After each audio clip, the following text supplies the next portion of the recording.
அதிசயமாய் தாங்கும் தேவ பிரசன்னம் என்ன நடந்தால் எதிர்கொள்ளுவோம்.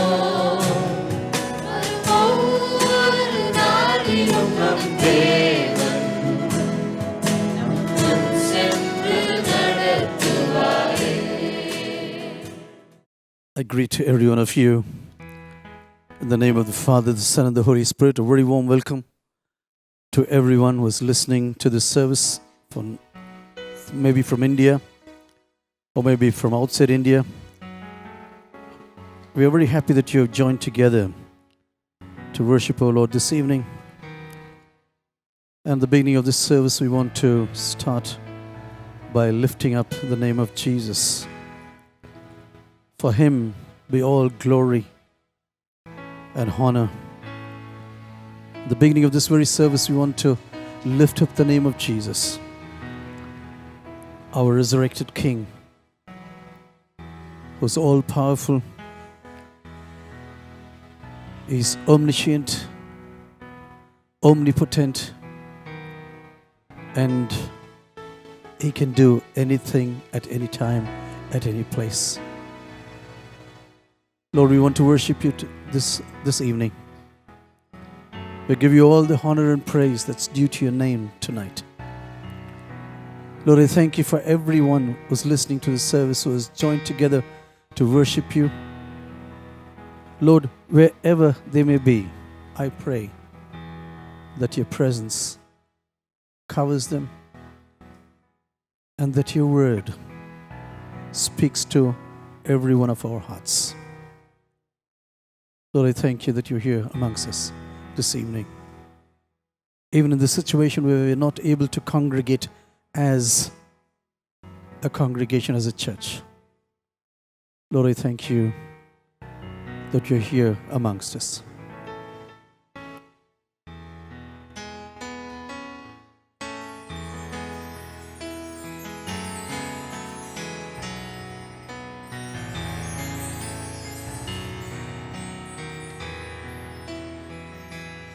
Bless the Lord, oh my soul, oh my soul, worship His holy name.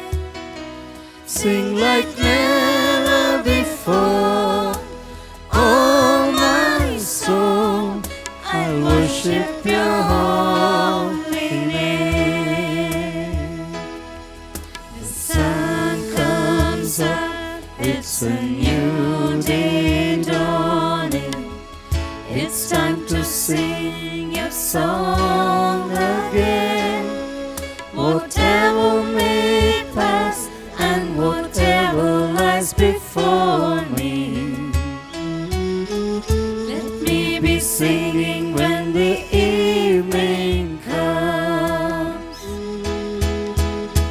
Bless the Lord, oh my soul, oh my soul, worship His holy name. Sing like never before, oh my soul, I worship your holy name.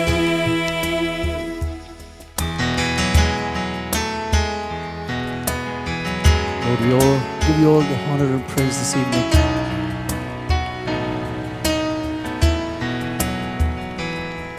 You're rich in love and you're slow to anger. Your name is great and your heart is kind. For all your goodness I will keep on singing. 10,000 reasons for my heart to find. Bless the Lord, oh my soul, oh my soul, worship His holy name. Sing like never before, oh my soul, I worship your holy name.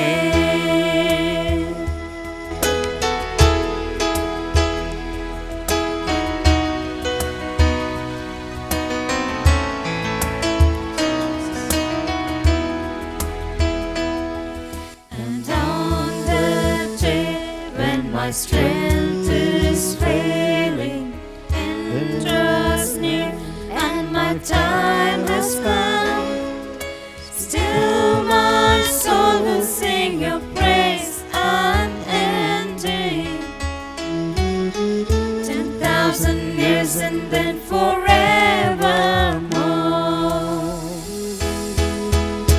Bless the Lord, oh my soul, oh my soul. Worship His holy name. Sing like never before, oh my soul. I worship your holy name. Bless the Lord, oh my soul, oh my soul. Worship His holy name. Sing like never before, oh my soul. I worship your holy name. Yes, I worship your holy name. Lord, I worship your holy name.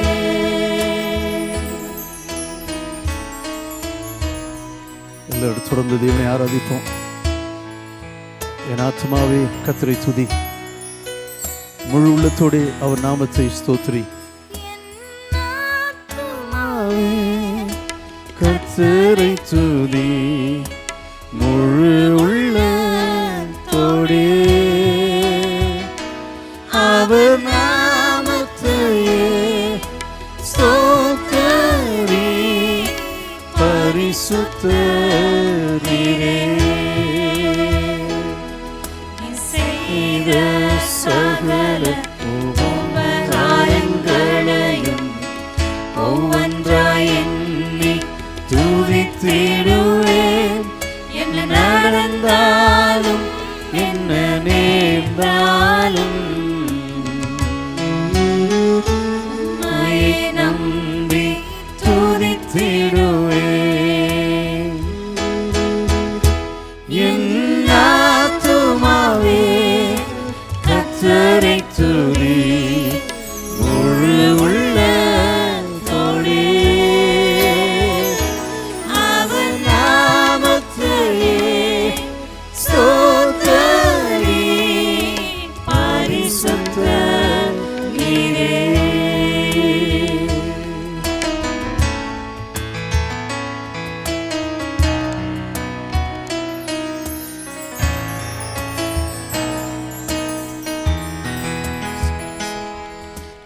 அன்பில் சிறந்தவர், தயவில் பெரியவர், இரக்கத்தில் ஐஸ்வர்யம் உள்ளவரே.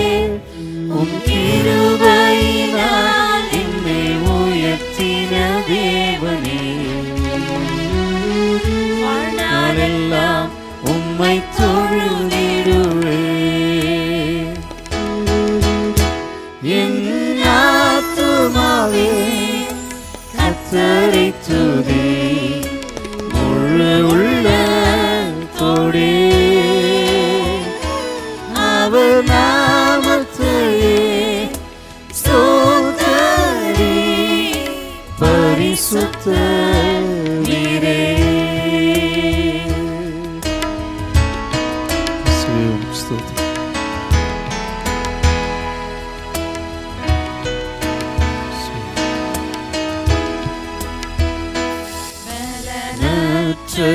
நேரம் நீ பலனாய் வருவீர். நம்பினதெல்லாம் என்னை கைவிட்டாலும் உம் முகத்தை மட்டும் நோக்கி பார்த்திடுவேனே. சொந்திடாமல் உம்மை உயர்த்திடுவேன். என் ஆத்துமாவே கர்த்தரை துதி, முழு உள்ளத்தோடே அவர் நாமத்தையே ஸ்தோத்திரி. பரிசுத்த நீரே.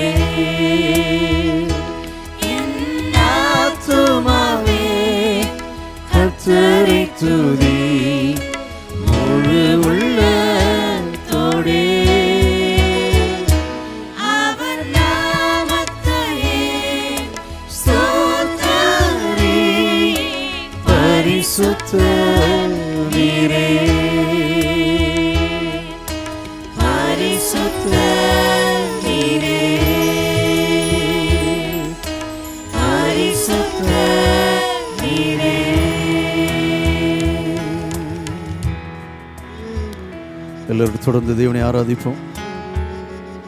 ஆண்டவருடைய சமூகத்தில் எழுந்து நின்று பல முழங்கால் படியிட்டு தேவனுக்கு நாம் எப்படி மரியாதை செலுத்த வேண்டும் என்று நினைக்கிறோமோ அந்த விதமாய் தேவனுடைய சமூகத்தில் எழுந்து நின்று ஆண்டவரை ஆராதிக்க ஆரம்பிப்போம். Let us stand up or kneel down in the presence of Jesus and worship Him and give Him all the honor and praise that's due to His name this evening. இந்த மாலை வேளையில் எழும்பி நின்று அல்லது முழங்கால் பிடிக்கிட்டோம். தேவனுக்கு உரித்ததான எல்லா கனத்தையும் மகிமையும் நம்ம செலுத்துவோமாக.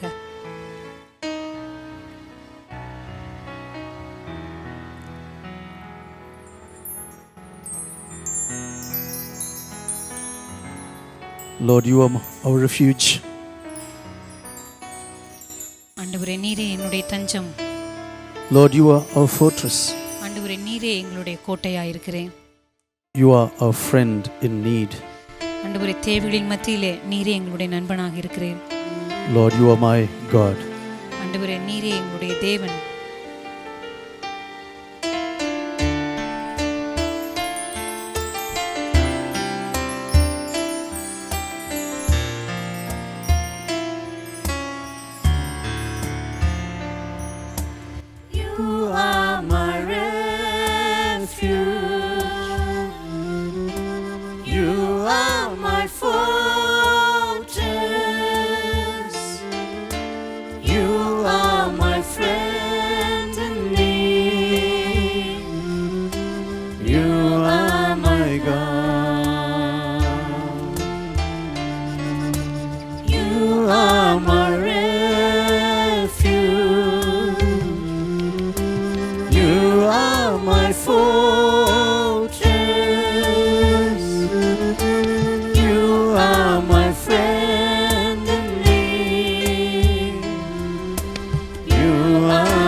Worship you with all of my heart, and I will seek your face all through my life.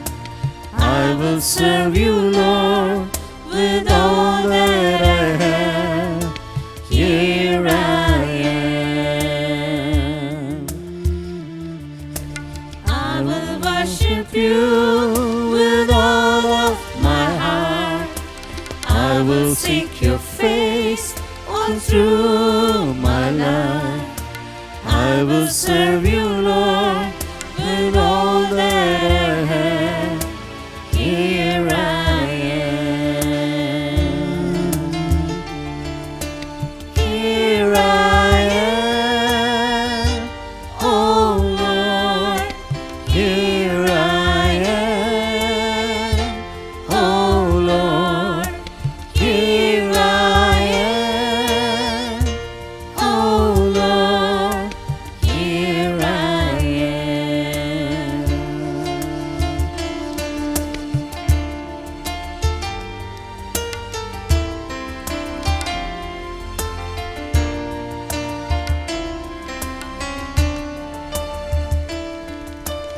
You are my Savior. You are my healer. You are my strength in me. You are my God. You are my Savior. You are my healer. You are my strength in me. You are my God. I will worship you with all of my heart. I will seek your face all through my life. I will serve you, Lord, with all that I have. Here I am. I will worship you with all of my heart. I will seek your face all through my life. I will serve you, Lord, with all that I have. Here I am. Here I am. Oh Lord, here I am. Oh Lord, here I am. Oh Lord, here I am.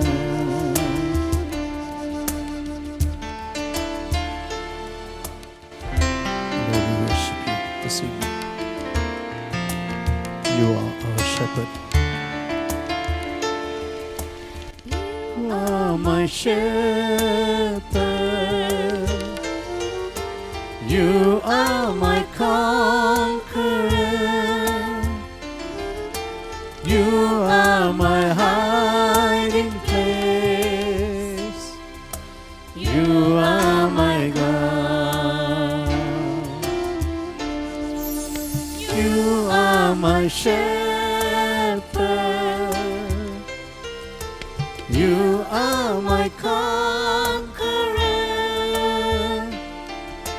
You are my hiding place. You are my God. I will worship you with all of my heart. I will seek your face all through my life. I will serve you, Lord, with all that I have. Here I am. I will worship you with all of my heart. I will seek your face all through my life. I will serve you, Lord, with all that I have. Here I am. Here I am. Oh Lord, here I am. Oh Lord, here I am. Oh Lord, here I am.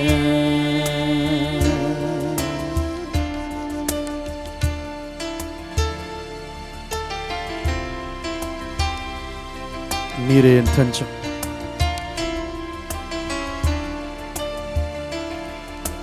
నీరే ఎన్ తంచం.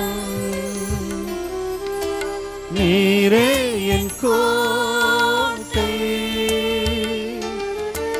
நீரே என் ரட்சகர். நீரே ராஜா. நீரே என் தஞ்சம். நீரே என் கோட்டை.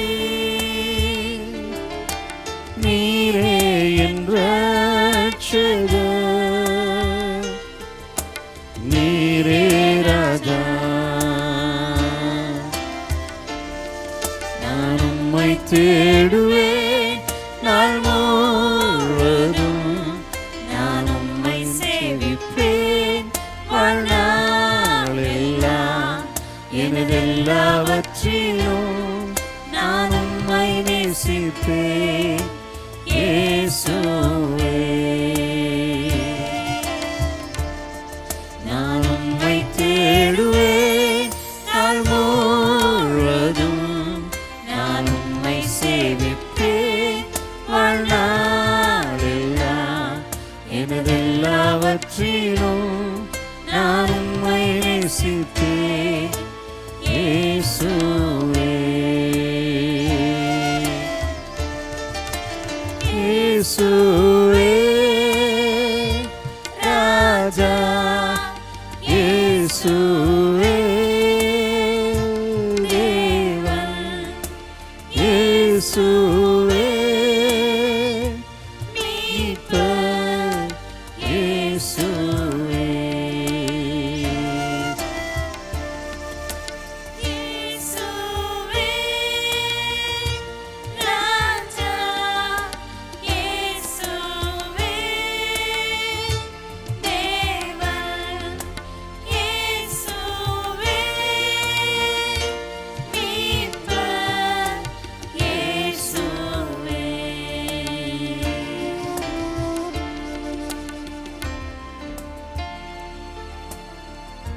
Lord, I thank you for your wonderful presence this evening. ஆண்டவரே, இந்த மாலை வேளையின் அற்புதமான பிரசன்னத்துக்காக உமக்கு நாங்கள் நன்றி செலுத்துகிறோம். Lord, we have gathered together as your children this evening in your presence. உம்முடைய பிரசன்னத்தில் உம்முடைய பிள்ளைகளாக நாங்கள் கூடி வந்திருக்கிறோம் ஆண்டவரே. Lord, I pray that you speak to us through your word. ஆண்டவரே, உம்முடைய வார்த்தையினாலே எங்களோடு கூட நீர் பேசும்படியாக நான் ஜெபிக்கிறேன். Let your holy presence cover us wherever we are this evening. ஆண்டவரே, இந்த மாலை வேளையில எந்த இடத்துல நாங்கள் கூடி இருந்தாலும் உம்முடைய பரிசுத்த பிரசன்னம் எங்களை நிரப்பும்படியாக நான் ஜெபிக்கிறேன். Lord, I thank you that you have a purpose and a destiny for every one of us. ஆண்டவரே, எங்களை ஒவ்வொருவருக்காக ஒரு விசேஷத்த திட்டத்தையும் நோக்கத்தையும் நீர் வைத்திருக்கிறீர் ஆண்டவரே. Lord, I pray that you touch our lives deeply tonight. ஆண்டவரே, இந்த மாலை வேளையில எங்களுடைய வாழ்க்கைகளை நீர் ஆழமாக தொடும்படியாக நான் ஜெபிக்கிறேன். Lord, let your name be glorified in all the nations of the world. ஆண்டவரே, இந்த உலகத்தின் எல்லா தேசங்களிலும் உம்முடைய நாமமானது மகிமைப்படும்படியாக நான் ஜெபிக்கிறேன். Lord, even in this difficult situation through which we are going through right now. ஆண்டவரே, இந்த நாளில நாங்க போய் கொண்டிருக்கிறதான கடினமான சூழ்நிலைகளின் மத்தியிலும் Lord, I thank you that you are in control of everything tonight. ஆண்டவரே, இந்த மாலை வேளையில நீரே எல்லாவற்றையும் உம்முடைய கட்டுப்பாட்டுக்குள்ள வைத்திருக்கிறபடினால உமக்கு நன்றி செலுத்துகிறேன். Lord, let your kingdom come and let your will be done. ஆண்டவரே, இந்த மாலை வேளையில உம்முடைய ராஜ்யம் வருவதாக உம்முடைய சித்தம் செய்யப்படுவதாக. Amen.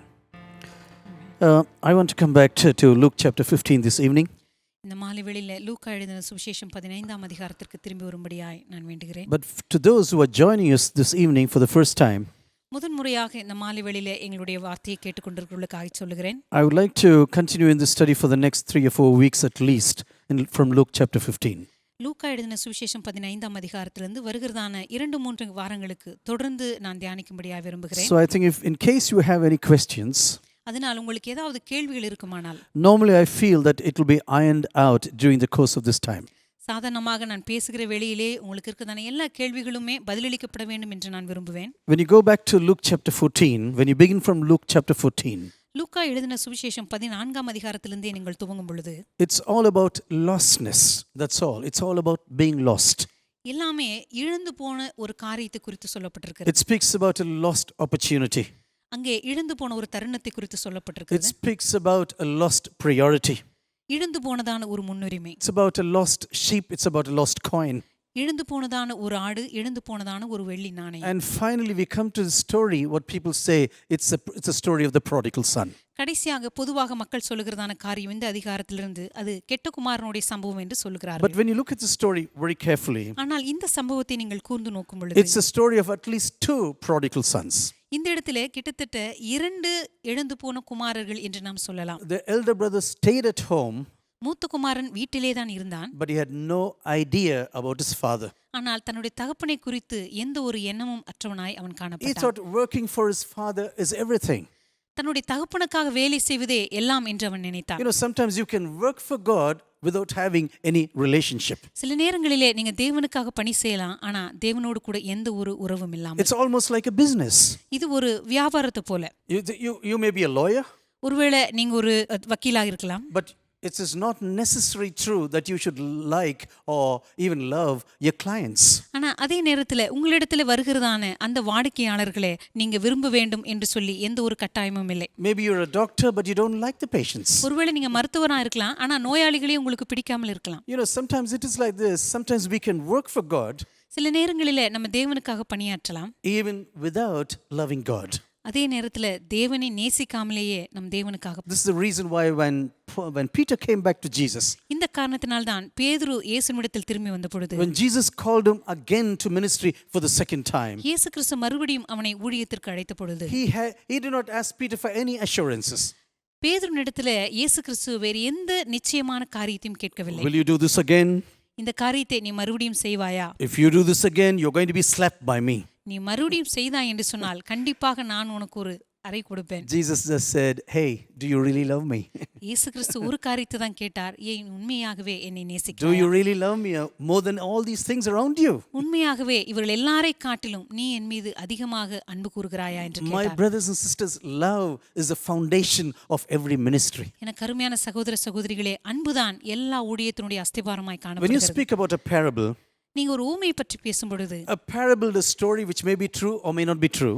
உவமை பொதுவாக ஒருவேளை அது உண்மை சம்பவமாக இருக்கலாம் அல்லது இல்லாமல் இருக்கலாம். but it will always have a truth hidden inside the story. ஆனால் எப்பொழுதுமே அதற்குள்ளே ஒரு சத்தியம் காணப்படும். That's the reason why when you read a parable from the Bible, இந்த காரணத்தினால் தான் வேதத்திலிருந்து நீங்கள் ஒரு உவமையை வாசிக்கும் பொழுது you must read carefully and to say who spoke this parable.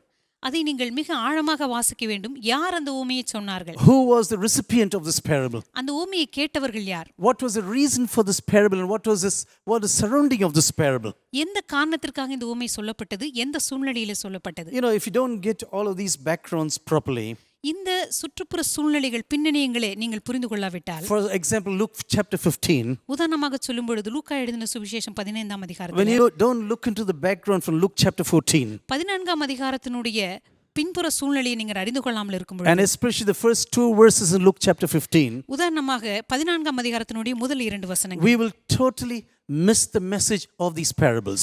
இந்த உவமையினுடைய முற்றிலுமான சத்தியத்தையே நாம் இழந்து போக It முடியும். speaks about a loving father who is waiting to redeem those who are lost in this world. இந்த இடத்திலே இந்த உலகத்திலே இழந்து போன காரியங்களை மீட்கும்படியாய் காத்து கொண்டிருக்கிற ஒரு அன்பு தகப்பனை பற்றி இங்கே சொல்லப்பட்டிருக்கிறது. You know, when Jesus told a story, இயேசு கிறிஸ்து ஒரு கதையை சொல்லும் பொழுது everyone understood the story properly. எல்லாருமே அந்த கதையை நிச்சயமாகவே புரிந்து There கொண்டார்கள். was no message where people said, hey, I did not get it, I did not get it. இயேசு கிறிஸ்து சொன்ன காரியம் எனக்கு புரியவில்லையே என்று யாருமே சொல்லவில்லை. You know, Jesus came from a fishing and agricultural background. இயேசு கிறிஸ்து மீன் பிடிக்கிறதான ஒரு விவசாய பின்னணியிலிருந்து வந்தவர். And those who were living in this area, அந்த நாட்களிலே அந்த பகுதியிலே வாழ்ந்து கொண்டிருந்தவர்களுக்கு whenever Jesus was speaking with the illustrations, எப்பொழுதெல்லாம் இயேசு கிறிஸ்து ஓமைகளோடு கூட பேசினாரோ, every time the audiences, they listened to his message and they understood it properly. அவரை கேட்ட எல்லாருமே அதை நிச்சயமாகவே புரிந்து கொண்டார்கள், அந்த செய்தியை உணர்ந்து கொண்டார்கள். He started to speak about the birds of the air. வானத்திலே பறக்கிறதான பறவைகளை குறித்து பேசினார். He speaks about the lilies of the fields. வயல்களில் இருக்கிறதான புஷ்பங்களை குறித்து He பேசினார். speaks about the sheep. He speaks about the birds of the air. வானத்திலே பறக்கிறதான பறவைகளை குறித்து, ஆடுகளை குறித்து, He speaks about the sower and the seeds. விதைகளை குறித்து, விதைப்பவனை குறித்து. When they were listening to these stories, இந்த கதைகள் எல்லாம் அவர்கள் கேட்ட பொழுது everyone understood it exactly. எல்லாருமே நிச்சயமாகவே அதனுடைய கருத்தை புரிந்து கொண்டார்கள். When you start to read from chapter 14, லூக்கா எழுதின சுவிசேஷம் 14ஆம் அதிகாரத்திலிருந்து நீங்கள் வாசிக்கும் பொழுது you should know actually it culminates, it ends in Luke chapter 15 through all these stories what Jesus is speaking to them. இந்த ஊமைகள் எல்லாம் இணைந்து கிட்டத்தட்ட லூக்கா 15ஆம் அதிகாரத்திலே தான் அந்த சம்பவங்களை முடிவடைகிறது. I think most of you know the Bible was not written with chapters and verses. உங்களில் அநேகருக்கு ஒருவேளை தெரிந்திருக்கலாம், ஆரம்பத்திலே வேதாகம் எழுதப்பட்ட பொழுது அது அதிகாரமாக வசனங்களாக பிரிக்கப்படவில்லை. When Luke wrote this gospel, he wrote it as an entire book, not with chapters and verses. லூக்கா எழுதின சுவிசேஷம், இந்த சுவிசேஷத்தை எழுதின பொழுது அவர் இதை வசனங்களாகவோ அதிகாரங்களாக எழுதவில்லை, முழு புத்தகமாகத்தான் எழுதினார். Only in the 2nd century people inserted chapters and verses because they thought it is easier reading. 2ஆம் நூற்றாண்டிலே தான் வசனங்களும் அதிகாரங்களும் வேதத்திலே கொடுக்கப்பட்டது. அது படிப்பதற்கு எளிதாக இருக்கும்படியாக அது இணைக்கப்பட்டது. It all starts with Jesus going to have supper with the ruler of the Pharisees. இப்பொழுது நம்ம தியானிக்கிற அந்த காரியமானது அந்த நாட்களிலே வாழ்ந்து கொண்டிருந்ததான பரிசேயனுடைய தலைவனுடைய வீட்டிலே அவர் பந்தி எடுக்க போகும்பொழுது நடக்கிறதான சம்பவங்கள். In this occasion it says he was invited to this dinner supper. இந்த இரவு உணவுக்காக இயேசு கிறிஸ்து அழைக்கப்பட்டிருந்தார் என்று But சொல்லப்பட்டிருக்கிறது. sometimes, Jesus can also invite himself, like in the case of Zacchaeus. ஆனால் இயேசு கிறிஸ்து சில நேரங்களிலே தன்னைத்தானே கூட ஒரு சில வீட்டுக்கு நானே வருகிறேன் என்று சொல்லி தன்னை அழைத்துக் கொண்டிருந்திருக்கிறார். Zacchaeus did not invite Jesus. சகேயு இயேசு கிறிஸ்துவை தன்னுடைய வீட்டுக்கு அழைக்கவில்லை. He said, hey, I want to come to your home now. ஆனால் இயேசு கிறிஸ்துவே சொன்னார், நான் உன்னுடைய வீட்டுக்கு இன்றைக்கு வருகிறேன். When I was preparing this message, I was laughing. இந்த செய்தியை நான் ஆயத்தம் பண்ணி கொண்டிருக்கும் பொழுது நான் சிரித்தேன். I thought it would be wonderful if I call up a believer tonight and say, hey, I'm coming to dinner to your house now. நான் ஒரு விசுவாசியை அழைத்து நானே அவர்களை பார்த்து இந்த மாலை வேளை உங்களுடைய வீட்டுக்கு உணவுக்கு வருகிறேன் என்று சொன்னால் அது எப்படி இருக்கும்? Tomorrow I'll call someone and say, hey, I prepare good lunch for me. I'm coming now. யாரோ ஒரு வீட்டிலே கூப்பிட்டு எனக்காக நல்ல மதிய உணவை தயார் செய்து வையுங்கள், நான் மதிய உணவுக்கு வருகிறேன் என்று சொன்னால் எப்படி இருக்கும்? When Jesus went to the house of the ruler of the Pharisees, இயேசு கிறிஸ்து அந்த நாளிலே பரிசேயனுடைய தலைவனுடைய வீட்டுக்கு போஜனம் பண்ணும்படி he knew he is going to be watched by everyone. அவருக்கு நிச்சயமாகவே தெரியும் தன்னை சுற்றி இருக்கிற எல்லாருமே அவர் மேல் A நோக்கமாயிருப்பார்கள். man with dropsy is also coming to the supper. அந்த நாளிலே நீர்க்கோவை வியாதி உள்ள ஒரு மனுஷனும் அந்த இரவு உணவுக்கு வந்திருந்தார். And after this situation, இந்த சூழ்நிலைக்கு பிற்பாடு everyone's eyes were fixed on Jesus now. அவர் என்ன செய்வாரோ என்று ஜனங்கள் அவர் மேல் நோக்கமாயிருந்தார்கள். Because it was Shabbat now. ஏனென்றால் அந்த நாள் ஓய்வு நாளாயிருந்தது. You know, for Jews, Shabbat is a very important day. யூதர்களை பொறுத்த வரைக்கும் இந்த ஓய்வு நாள் என்பது மிக மிக முக்கியமான ஒரு நாள். It normally starts on Friday evening. இது வெள்ளிக்கிழமை மாலை ஆரம்பிக்கும். And so before Friday evening, everything, before 6 o'clock, everything is prepared. எனவே வெள்ளிக்கிழமை மாலைக்கு முன்பாகவே எல்லா காரியங்களுமே அவர்கள் ஆயத்தம் செய்து வைத்து விடுவார்கள். I personally believe Jesus also knew when he was going there, he's going to have a lot of trouble right now. என்னை பொறுத்தவரை நான் நினைக்கிறேன் இயேசு கிறிஸ்து இந்த இரவு உணவுக்கு செல்லும் பொழுதே அந்த இடத்துல அவர் கண்டிப்பாக பிரச்சனைகள் காத்து கொண்டிருக்கும் என்று அவருக்கு தெரிந்திருக்கும் என்று நான் Do you நினைக்கிறேன். know Jesus was never scared of confrontation? இயேசு கிறிஸ்து ஒருபோதும் நேரடியாக பேசுவதை குறித்து பயப்படவே இல்லை. உங்களுக்கு You தெரியுமா? know, when he met certain people like this in those days, அந்த நாட்களில் இப்படிப்பட்ட ஜனங்களை அவர் சந்தித்த he பொழுது was not fearful of any confrontation. அவர்களை குறித்து நேரடியாக பேசுவதை பற்றி இயேசு கிறிஸ்து பயப்படவே இல்லை. He knew he's going to heal this person. அவருக்கு தெரியும் அந்த நாளில் அந்த மனுஷனை சுஸ்தமாக்க போகிறார் And என்று if he சொல்லி. heals a sick person, there's going to be trouble in that house. அந்த வியாதி உள்ள மனுஷனை அவர் சுஸ்தமாக்கினார் என்று சொன்னால் அந்த வீட்டில் ஒரு பிரச்சனை கிளம்பும் என்று சொல்லி அவருக்கு தெரியும். All those who are gathered together will say, hey, how can you ever do this now? அங்கிருந்த எல்லாருமே அவரை பார்த்து சொல்லுவார்கள், எப்படி நீர் இதை செய்யலாம்? You are a Jew and we are Jews. நீர் ஒரு யூதனாய் இருக்கிறீர், நாங்கள் ஒரு யூதர்களாய் And இருக்கிறோம். today is a day of Shabbat. இன்றைக்கு ஓய்வு நாளாய் இருக்கிறதே, And how can you ever do this now? எப்படி நீ இதை செய்யலாம்? The whole conflict was flaring up from this supper on that day. அந்த இரவு உணவிலிருந்து அந்த முழு பிரச்சனையும் அங்கே வெடித்து கிளம்ப You know, ஆரம்பித்தது. I personally believe that Jesus knew of everything that is going to come ahead in this house on that evening. நான் தனிப்பட்ட விதத்தில் நம்புகிற காரியம் என்னவென்றால் அந்த மாலை வேளையிலே அங்கே வெடித்து கிளம்புகிறதான பிரச்சனை நிச்சயமாகவே இயேசு அறிந்திருப்பார் என்று நான் And he நினைக்கிறேன். knew this person is the head of the Pharisees also.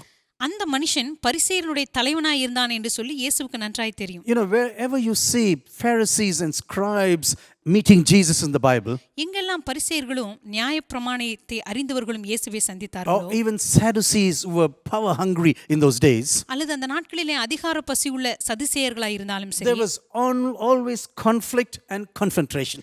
அங்கே எப்பொழுதுமே பிரச்சனைகளும் ஒருவருக்கொருவர் நேரடியாக தாக்கிக் கொள்கிற வாக்குவாதங்களும் காணப்பட்டன. Because Jesus knew these Jews speak about Shabbat as a resting day, ஏனென்றால் இயேசு கிறிஸ்து ஓய்வு நாளை அது ஓய்வு செய்கிற ஒரு நாளாக சொல்லாமல், but when they get into trouble financially, அவர்களுக்கு பொருளாதார விஷயத்திலே பிரச்சனைகள் வரும் பொழுது, for example, when one of the animals goes and falls into a pit or a well, உங்களுடைய கழுதையாவது எருதாவது ஓய்வு நாளிலே ஒரு துறவிலே விழுந்தால், he knew they'd go and pick up the animal. அவர்களுக்கு நிச்சயமாக தெரியும் அந்த நாளிலே அந்த மிருகத்தை அவர்கள் மீட்க வேண்டும். They don't say, oh, this is a Shabbat day, we cannot go and save this animal now. இது ஒரு ஓய்வு நாள், அதனால இந்த மிருகத்தை நாம் தூக்கிவிடக் கூடாது என்று அவர்கள் சொல்லுவதில்லையே. Jesus knew the hypocrisy that was prevalent among the religious sect in those days. இயேசு கிறிஸ்துவுக்கு நன்றாக தெரியும் அந்த நாளிலே மதவாதிகள் மத்தியிலே காணப்பட்ட அந்த மாய்மாலத்தை இயேசு கிறிஸ்து மிக நன்றாக அறிந்திருந்தார். You know, the Bible says very clearly, வேதம் மிக தெளிவாக சொல்லுகிறது, you know,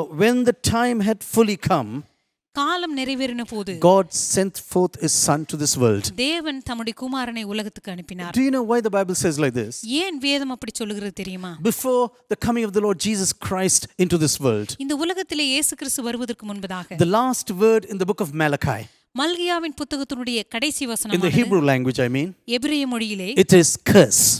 சாபம் என்று The முடிவடைகிறது. Old Testament ended with the word curse.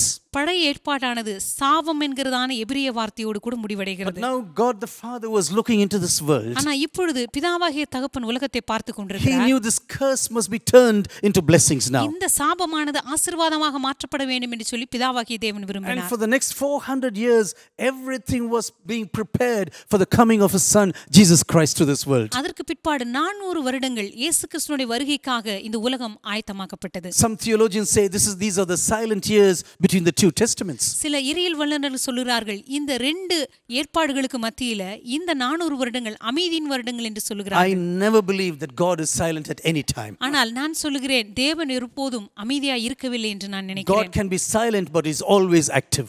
தேவன் ஒருவேளை அமைதியா இருந்திருக்கலாம், ஆனால் நிச்சயமாக அவர் ஒருபோதும் Tonight in செயல்படவில்லை. your life, you may think God is silent. இந்த மாலைவேளை ஒருவேளை நீங்க நினைக்கலாம் கர்த்தர் என்னுடைய வாழ்க்கையில அமைதியா My dear இருக்கிறார். brother, my dear sister, I want to tell you one fact. என் அருமையான சகோதரன சகோதரியே, ஒரு உண்மையை நான் உங்களுக்கு சொல்ல God விரும்புகிறேன். may be silent, but He is very active in your life. தேவன் ஒருவேளை அமைதியா இருக்கலாம், ஆனால் உங்களுடைய வாழ்க்கையிலே அவர் மிக தீவிரமாக He is செயல்பட்டுக் preparing கொண்டிருக்கிறார். everything in order to redeem you out of the pit in which you are sitting right now. நீங்கள் இப்பொழுது அமர்ந்து கொண்டிருக்கிறதான குழியிலிருந்து உங்களை மீட்கும்படியாய் தேவன் தம்மால் முடிந்த எல்லா காரியத்தையும் அவர் நிச்சயமாகவே செய்து The கொண்டிருப்பார். Greeks were sweeping into Palestine in those days. அந்த நாட்களிலே கிரேக்கர்கள் பாலஸ்தீனத்துக்குள்ள நுழைந்து The கொண்டிருந்தார்கள். Israelites normally were very, very unhappy with all the developments. இப்படிப்பட்ட சூழ்நிலைகளை பற்றி இஸ்ரவேலர்கள் மிகவும் கவலைக்குள்ளாய் காணப்பட்டார்கள். They were angry that the Gentiles are coming into Jerusalem. புறஜாதிகள் எருசலேமுக்குள் நுழைகிறார்கள் என்று சொல்லி இந்த பாலஸ்தீனர்கள் கோபமாக காணப்பட்டார்கள். And during this time, ஆனா இப்படிப்பட்ட சூழ்நிலையின் மத்தியில் God was preparing something great for the future.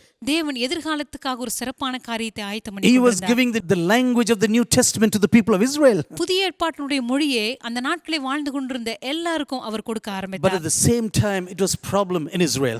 அதே நேரத்துல இஸ்ரவேல் தேசத்துக்குள்ள ஒரு பிரச்சனை காணப்பட்டது. At this time, the group of people said, we want to live a separated life. இந்த நேரத்திலே ஒரு குறிப்பிட்ட ஜனங்கள் சொன்னார்கள், நாங்கள் பிரித்தெடுக்கப்பட்ட தனிப்பட்ட வாழ்க்கை வாழ We விரும்புகிறோம். don't want to be touched by the Greek culture. இந்த கிரேக்க கலாச்சாரத்தினால் நாங்கள் தொடப்பட விரும்பவில்லை. We don't want to be defiled by Greek philosophy. கிரேக்க கலாச்சாரத்தினால தத்துவத்தினால நாங்கள் தீட்டுப்பட விரும்பவில்லை. We want to live a life of separation. நாங்கள் ஒரு தனிப்பட்ட வாழ்க்கை வாழ விரும்புகிறோம். And this is how the movement of the Pharisees came into being. இப்படிதான் பரிசேயர்களுடைய இயக்கமானது The ஆரம்பிக்கப்பட்டது. word pharas means separated. ஃபாராஸ் என்று சொன்னால் பிரித்தெடுக்கப்பட்டது என்று பொருள். That means detached from society. அப்படியானால் சமுதாயத்திலிருந்து பிரித்தெடுக்கப்பட்ட ஒன்று. Then came the Roman Empire. அதற்கு பிற்பாடு ரோம சாம்ராஜ்யம் You know, நுழைந்தது. sometimes we do not know what God is allowing into our lives. சில நாட்களிலே சில நேரங்களில் நாம் நினைக்கலாம், தேவன் என்னுடைய வாழ்க்கையில என்ன காரியத்தை அனுமதித்துக் You know, கொண்டிருக்கிறார். God knows everything what's going to happen in the future. ஆனால் எதிர்காலத்தில் என்ன நடக்க போறது என்பதை தேவன் எல்லாவற்றையும் நன்றாய் அறிந்து I don't know வைத்திருக்கிறார். whether I'm going to be alive even after this service. இந்த ஆராதனைக்கு பிற்பாடு நான் உயிரோடு கூட இருப்பேனா இல்ல என்பதை எனக்கு தெரியாது. But my God knows thousands and thousands of years ahead. ஆனால் என்னுடைய தேவனோ வரப்போகிறதான ஆயிரம் வருடங்களில் நடக்க போகிற எல்லாவற்றையும் அவர் அறிந்து And this is வைத்திருக்கிறார். the reason why He can plan everything from the very beginning. இந்த காரணத்தினால் தான் துவக்கத்திலிருந்தே தேவனால் எல்லாவற்றையும் திட்டம் பண்ண முடியும். As the Romans were sweeping through Palestine, அந்த நாட்களிலே ரோம சாம்ராஜ்யமானது பாலஸ்தீனாவுக்குள்ள நுழையும் பொழுது God was preparing the way for Apostle Paul already. தேவன் தாமே அப்போஸ்தலனாகிய பவுலுக்காக எல்லா வழியும் ஆயத்தம் பண்ணி கொண்டிருந்தார். My son Paul is going to have a Roman passport one day. என்னுடைய மகனாகிய அப்போஸ்தலனாகிய பவுல் ரோம குடியுரிமையை ஒரு நாள் தன்னுடைய கரங்களிலே வைத்திருக்க He will போகிறார். speak the Greek language and he will speak the Hebrew language. அவன் கிரேக்க மொழியை பேசுவான், அவன் எபிரேய மொழியை He பேசுவான், will speak the Aramaic language. அவன் அரமேய மொழியும் பேசுவான். And he will be traveling from one nation to the other nation. ஒரு தேசத்திலிருந்து இன்னொரு தேசங்களுக்குள்ளாக அவன் பிரயாணப்பட்டு கொண்டே இருப்பான். Everything God was preparing already. எல்லாவற்றையும் கர்த்தர் தாமே முன்கூட்டியே ஆயத்தம் பண்ணி கொண்டிருந்தார். But the sad side was to the story is ஆனால் இந்த கதையினுடைய வருத்தமான ஒரு பகுதி there was என்னவென்றால், a lot of corruption in the temple. அந்த நாட்களிலே தேவாலயத்துக்குள்ள காணப்பட்டதான ஊழல். The Gentiles cannot come to the temple. புறஜாதிகள் தேவாலயத்துக்குள்ள நுழைய முடியாது. Women cannot come to the temple. பெண்கள் தேவாலயத்துக்குள்ள நுழைய They முடியாது. cannot come to the presence of God. அவர்கள் தேவ பிரசன்னத்துக்கு வர முடியாது. Inside the temple, business is corrupt. தேவாலயத்துக்குள்ளே நடந்ததான வியாபாரங்கள் எல்லாமே முற்றிலும் ஊழல் நிறைந்ததாய் You have காணப்பட்டது. to buy the sacrificial animals with the money of the temple. பலி செலுத்தும்படியாக தேவாலயத்துக்குள்ள விற்கப்படுகிற மிருகங்களை தான் நீங்கள் பணம் கொடுத்து வாங்க வேண்டும். And you must use the money of the temple. அதே போல அதற்காக நீங்க வாங்கும் பொழுது தேவாலயத்தினுடைய பணத்தையே நீங்கள் பயன்படுத்த வேண்டும். And the exchange rate was totally corrupt. அப்படி உங்களுடைய பணத்தை தேவாலய பணமாக மாற்றும் பொழுது அப்படி மாற்றுகிறதான நிலைமை அது முற்றிலும் ஊழல் நிறைந்ததாக You காணப்பட்டது. know, the Sadducees never worried about corruption or anything. அந்த நாட்களிலே சதுசேயர்கள் இப்படிப்பட்ட ஊழலை குறித்து எந்த கவலையும் மற்றவர்களாய் They were very காணப்பட்டார்கள். liberal people. They were adapting the Greek way of life. அவர்கள் விடுதலையோடு வாழ்ந்து கொண்டிருந்தார்கள். கிரேக்கர்களுடைய வழிமுறைகளை அவர்கள் பின்பற்றி வாழ்ந்து All கொண்டிருந்தார்கள். they wanted was money and power. அவர்களுக்கு தேவையானதெல்லாம் அதிகாரமும் பணமும் தான். But the Pharisees ஆனால் பரிசேயர்களோ and the scribes, அதே போல They வேத were- சாஸ்திரிகள் they were waiting for the coming of the Messiah. அவர்களோ மேசியாவுக்காக காத்து கொண்டிருந்தார்கள். You know, when Jesus went to this Pharisee, அந்த நாட்களிலே இயேசு கிறிஸ்து பரிசேயனுடைய வீட்டுக்கு செல்லும் பொழுது in order to have supper with this person, அந்த இரவு உணவை அவனோடு கூட உண்ணும்படியாய் கடந்து செல்லும் பொழுது I personally believe all eyes were fixed on Jesus. அவர் என்ன செய்வார் என்று சொல்லி எல்லாருடைய கண்களும் அவர் மேல் What நோக்கமாயிருந்தது. will Jesus do in this situation? இந்த சூழ்நிலையின் மத்தியிலே அவர் என்ன செய்ய You போகிறார்? know, the Pharisees and for the scribes, Shabbat was a very important day. பரிசேயர்களுக்கும் நியாயசாஸ்திரிகளுக்கும் இந்த ஓய்வு நாளானது மிக மிக முக்கியமான ஒரு நாளாய் காணப்பட்டது. They should not even light a lamp after the beginning of the Shabbat. இந்த ஓய்வு நாள் ஆரம்பித்த பிற்பாடு அவர்கள் ஒரு விளக்கை கூட ஏற்றக்கூடாது. You know, some years ago I went to Israel. சில வருடங்களுக்கு முன்பாக நான் இஸ்ரவேல் தேசத்துக்கு I had the சென்றிருந்தேன். opportunity to go and see what the Jews are doing. அந்த யூதர்கள் தங்களுடைய வாழ்க்கையில் என்ன செய்கிறார்கள் என்பதை நேரடியாக பார்க்கக்கூடிய வாய்ப்பு எனக்கு They were கிடைத்தது. switching on all the lights at 5 o'clock in the evening. அவர்கள் 5 மணிக்கே எல்லா விளக்கையும் போட்டு விடுகிறார்கள் வீட்டிலே. And I was wondering, hey, why are these fellows doing this? எதற்காக மாலை 5 மணிக்கே எல்லா விளக்குகளையும் ஏற்றுகிறீர்கள் என்று கேட்டேன். But you know why they are doing this? ஆனால் அவர்கள் ஏன் அதை செய்கிறார்கள் தெரியுமா? If they switch on the light after 6 o'clock, அவர்கள் 6 மணிக்கு மேல் விளக்கு ஏற்றினால் they are working on a Shabbat. ஓய்வு நாளிலே வேலை செய்து விட்டார்கள். And that is unlawful. இது நியாயத்துக்கு அடுத்ததல்ல. Even if a hen lays an egg on Shabbat day, ஒரு கோழி ஓய்வு நாளின் மீது முட்டையிட்டால் கூட the Pharisees will not eat it. பரிசேயர்கள் அதை சாப்பிட மாட்டார்கள். You know why? ஏன் தெரியுமா? Because the hen has worked on a Shabbat day. ஏனென்றால் ஓய்வு நாளிலே ஒரு கோழி வேலை செய்து விட்டது. But what was very ridiculous is ஆனா இதிலே வேடிக்கையான காரியம் என்னவென்றால் they can sell the egg to a Gentile. ஆனால் அந்த முட்டையை ஒரு புறஜாதியானுக்கு அவர்கள் விற்கலாம். That is no problem. That is no problem. அதிலே எந்த பிரச்சனையும் இல்லை. You know, they thought they were very, very pious and they were very holy people. அவர்கள் நினைத்தார்கள் நாங்கள் ரொம்ப பரிசுத்தம் உள்ளவர்கள், பக்தி உள்ளவர்கள். And they were always covering the face with a veil. அதே போல தங்களுடைய முகங்களை ஒரு திரையினால் For மூடிக்கொண்டிருந்தார்கள். example, when the woman comes, oh, they don't want to see the woman now. பெண்கள் எதிரே நடந்து வந்தால் அவர்களை பார்க்க கூடாது என்று சொல்லி, Oh, we are going to be defiled by this woman now. இந்த பெண்ணை பார்ப்பதினாலே நான் தீட்டுப்பட்டு விடுவேன். And this is the reason why they bumped into pillars and a bloody nose sometimes. இப்படி முகத்தை மூடிக்கொண்டிருந்ததினால எதிரே இருந்ததான தூண்களிலே இடித்து அவர்களுடைய முகங்களிலே ரத்தங்கள் வடிந்தது என்று எழுதப்பட்டிருக்கிறது. You know, whenever the Pharisees and Sadducees and the scribes came together, எப்பொழுதெல்லாம் பரிசேயர்களும் சதுசேயர்களும் நியாயசாஸ்திரிகளும் ஒன்று சேர்ந்து there வந்தார்கள், was always trouble on the horizon. எப்பொழுதுமே அந்த இடத்திலே ஒரு பிரச்சனை கிளம்பியது. You know, when you go to Mark chapter 12, mark எழுதின சுவிசேஷம் 12ஆம் அதிகாரத்துக்கு நீங்கள் செல்லும் do you know பொழுது what Jesus is telling them very clearly? அங்கே இயேசு கிறிஸ்து தெளிவாக என்ன சொன்னார் You தெரியுமா? know, you don't know the second law at all in your life. உங்களுடைய வாழ்க்கையிலே 2ஆம் கற்பனை என்னவென்றே உங்களுக்கு தெரியவில்லையே. Love your neighbor as yourself.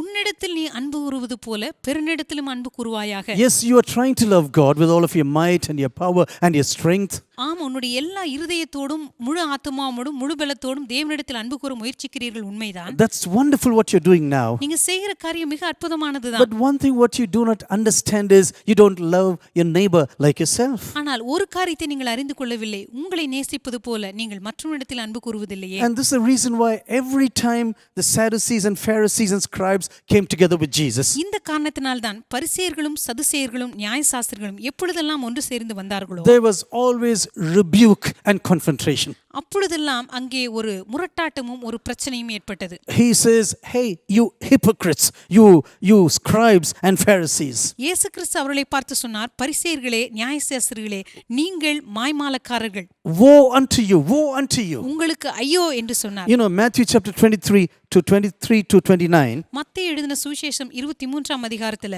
woe unto you, woe unto you, woe unto you. உங்களுக்கு ஐயோ உங்களுக்கு ஐயோ உங்களுக்கு ஐயோ என்று You சொல்லப்பட்டிருக்கிறது. know, sometimes people tell this, சில நேரங்களிலே மக்கள் சொல்வார்கள், a man of God should never say woe unto you. ஒரு தேவனுடைய மனுஷன் உங்களுக்கு ஐயோ என்று ஒருபோதும் சொல்லக்கூடாது. You must always have words of blessings to other people. எப்பொழுதுமே மற்றவர்களை பார்த்து ஆசீர்வாதத்தின் வார்த்தைகளை மாத்திரமே நீங்கள் சொல்ல வேண்டும். But you read how many times Jesus said, woe unto you, woe unto you, woe unto you. ஆனால் எத்தனை முறை இயேசு கிறிஸ்து அவர்களை பார்த்து உங்களுக்கு ஐயோ உங்களுக்கு ஐயோ உங்களுக்கு ஐயோ என்று He was சொல்லியிருக்கிறார். telling to the Pharisees, you are very proud that you're fasting twice a week. பரிசேயர்களை பார்த்து சொல்லுகிறார், நீங்கள் வாரத்தில் 2 தடவை உபவாசிக்கிறீர்கள் என்று சொல்லி உங்களை குறித்து நீங்கள் மிகவும் பெருமை Oh, you are பாராட்டுகிறீர்கள். very exact when it comes to giving the tithes to the temple. நீங்கள் தேவாலயத்திலே உங்களுடைய தசம்பாகத்தை கொடுப்பதிலே மிக மிக துல்லியமாய் இருக்கிறீர்கள். But what about justice and mercy in your life? ஆனால் உங்களுடைய வாழ்க்கையிலே நியாயத்தை குறித்து என்ன? You are not just in your life, you are not merciful in your life. உங்களுடைய வாழ்க்கையிலே கிருபை குறித்து என்ன, இரக்கத்தை குறித்து என்ன? You have no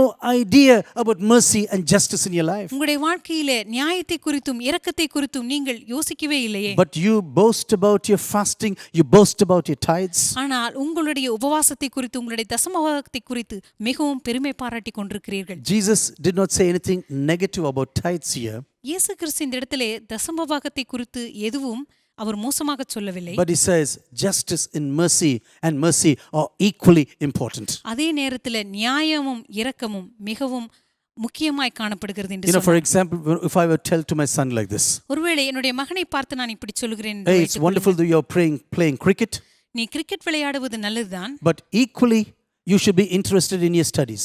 அதே நேரத்தில் படிப்பிலும் அந்த அளவுக்கு நீ முக்கியத்துவத்தை கொடுக்க வேண்டும் என்று நான் சொல்லுகிறேன். The meaning is you please concentrate on both carefully. இதை நான் சொல்லுகிறேன் என்று சொன்னால் இரண்டுக்குமே போதுமான அளவு முக்கியத்துவம் கொடு என்பதுதான். You give your tithes, you fast and pray, no problem. நீ உபவாசம் இருந்து ஜெபம் பண்ணு, நீ தசமபாகத்தை கொடுத்து. But at the same time, be careful about justice and mercy.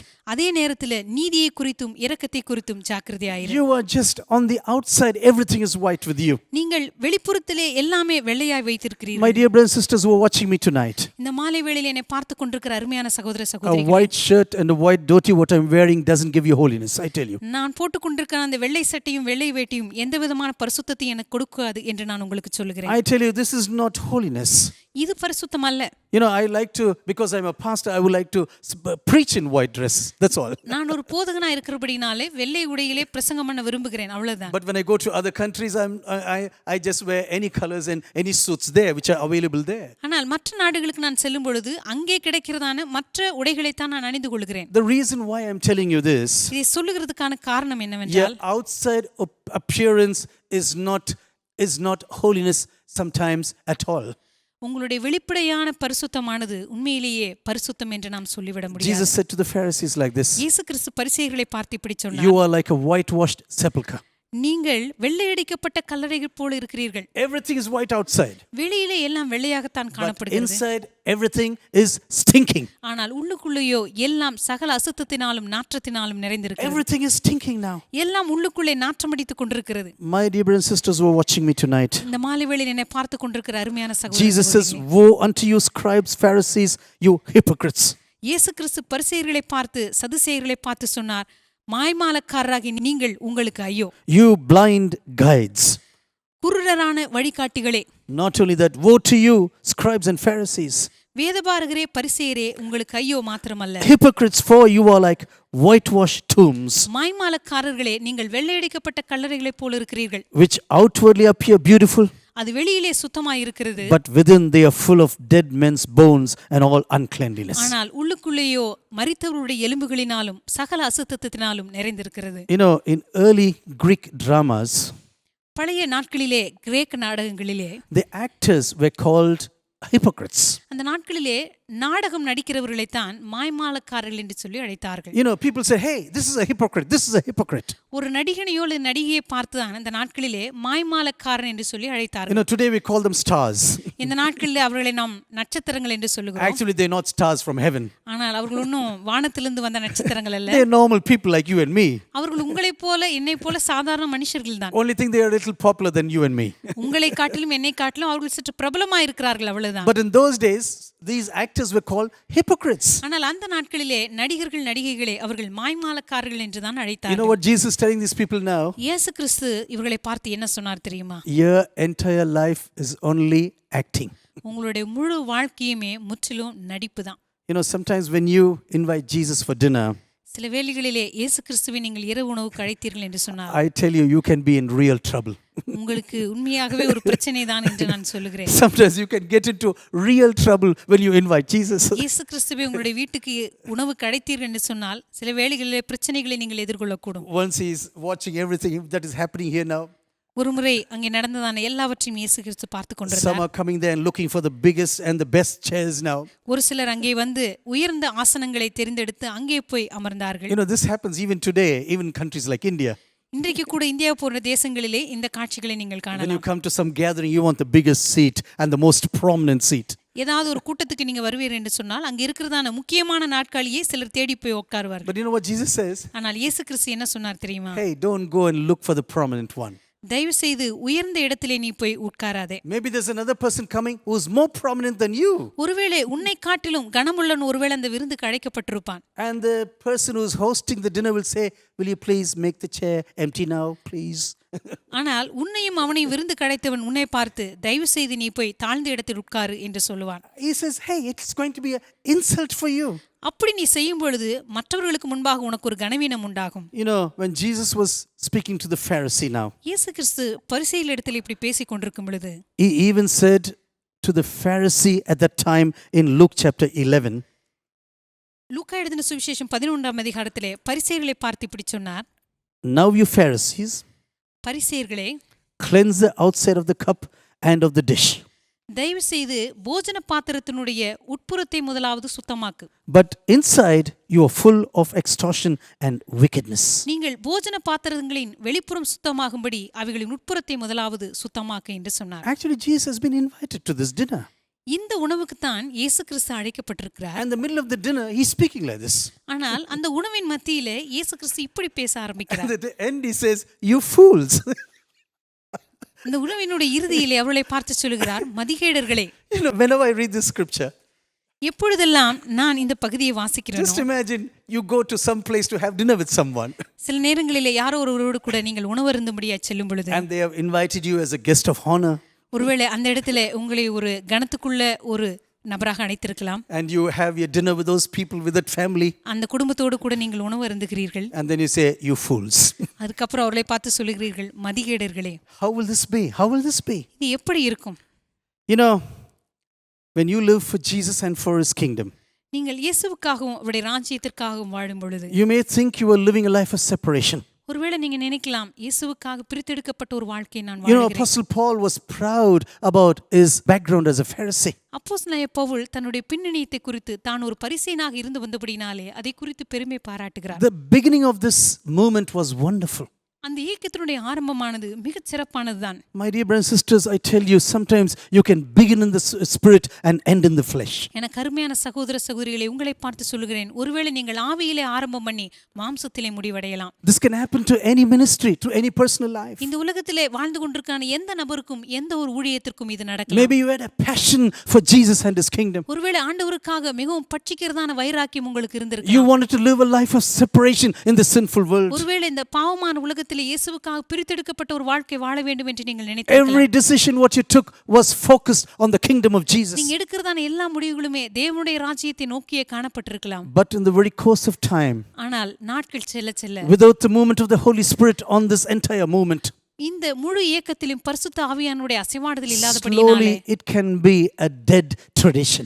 மெதுவாக அது முற்றிலுமாக செத்துப்போன ஒரு சடங்காச்சாரமாய் You know, மாறிவிடலாம். sometimes we think about the tradition of other people, சில நேரங்களிலே மற்றவர்களுடைய சடங்காச்சாரங்களை பற்றி நாம் அதிகமாக but I பேசுவோம். want to tell you this evening, ஆனால் இந்த மாலை வேளையிலே நான் சொல்லுகிறேன், think about your own tradition. உங்களுடைய சொந்த பாரம்பரியத்தை குறித்து நீங்கள் சிந்தித்து Where பாருங்கள். did we begin one day with Christ? இயேசு கிறிஸ்துவோடு கூட ஒரு நாளிலே நீங்கள் எங்கே ஆரம்பம் பண்ணினீர்கள்? Where were we in the beginning of our spiritual life? ஆரம்ப நாட்களில் நம்முடைய ஆவிக்குரிய வாழ்வின் துவக்கத்திலே நாம் இயேசுவோடு கூட எந்த நிலைமையில காணப்பட்டோம்? Our prayer life, நம்முடைய ஜெப வாழ்க்கை, our reading of the Bible and meditation of the Word of God, வேதத்தை வாசிப்பது, வேதத்தை தியானிப்பது, speaking to others about the Lord Jesus Christ, கர்த்தராகிய இயேசு கிறிஸ்துவை குறித்து மற்றவர்களோடு கூட பேசுவது, being entirely kingdom focused, முற்றிலுமாக தேவனுடைய ராஜ்யத்தை மையமாக கொண்டு வாழ்ந்து willing வந்தோமே. to do the will of God in our lives. தேவனுடைய ராஜ்யத்தில் அவருடைய சித்தத்தை செய்யும்படியாக விரும்பினோமே. Is it still this passion or a tradition? ஆனால் இன்றைக்கு வரைக்கும் அதே வாஞ்சியோடு கூட தான் நீங்க வாழ்ந்து கொண்டிருக்கிறீங்களா அல்லது முற்றிலும் பாரம்பரியத்தில் இருக்கிறீர்களா? From this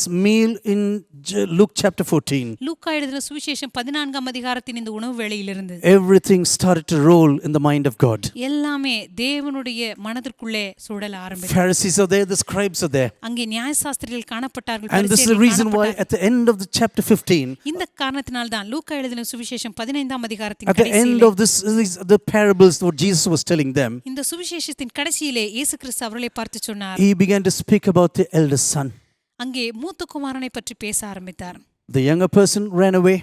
அங்கே இருந்தான இளைய குமாரன் ஓடி போனான். He ran away with 1/3 of the property.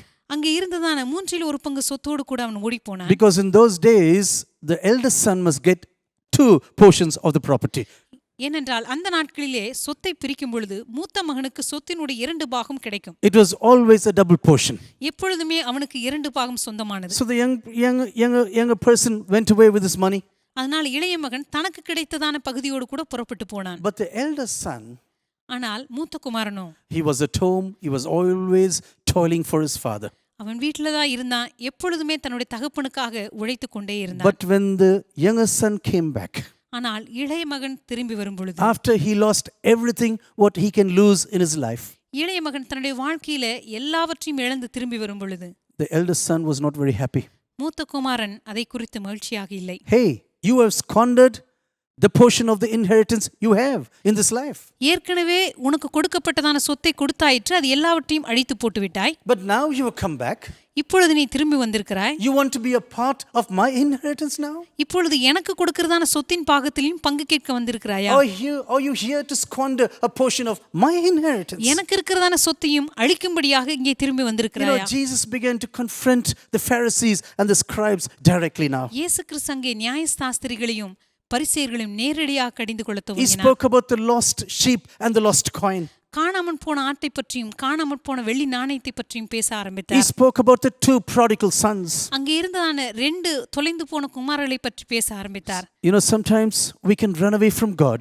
சில நேரங்களிலே தேவனிடமிருந்து நாம் ஓடி போகலாம். Sometimes we can be inside the church and still be lost. சில நேரங்களிலே சபைக்குள்ளே நாம் இருக்கலாம், ஆனாலும் இழந்து போனவர்களாய் காணப்படலாம். Sometimes we can go away from God and be lost like a sheep. சில நேரத்திலே தேவனிடமிருந்து ஓடி போய் நாம் தொலைந்து போகலாம். Sometimes we can be inside the house of God and still be lost. சில நேரத்திலே தேவனுடைய வீட்டுக்குள்ளே இருந்து நாம் தொலைந்து போக முடியும். Just like the coin or the eldest son.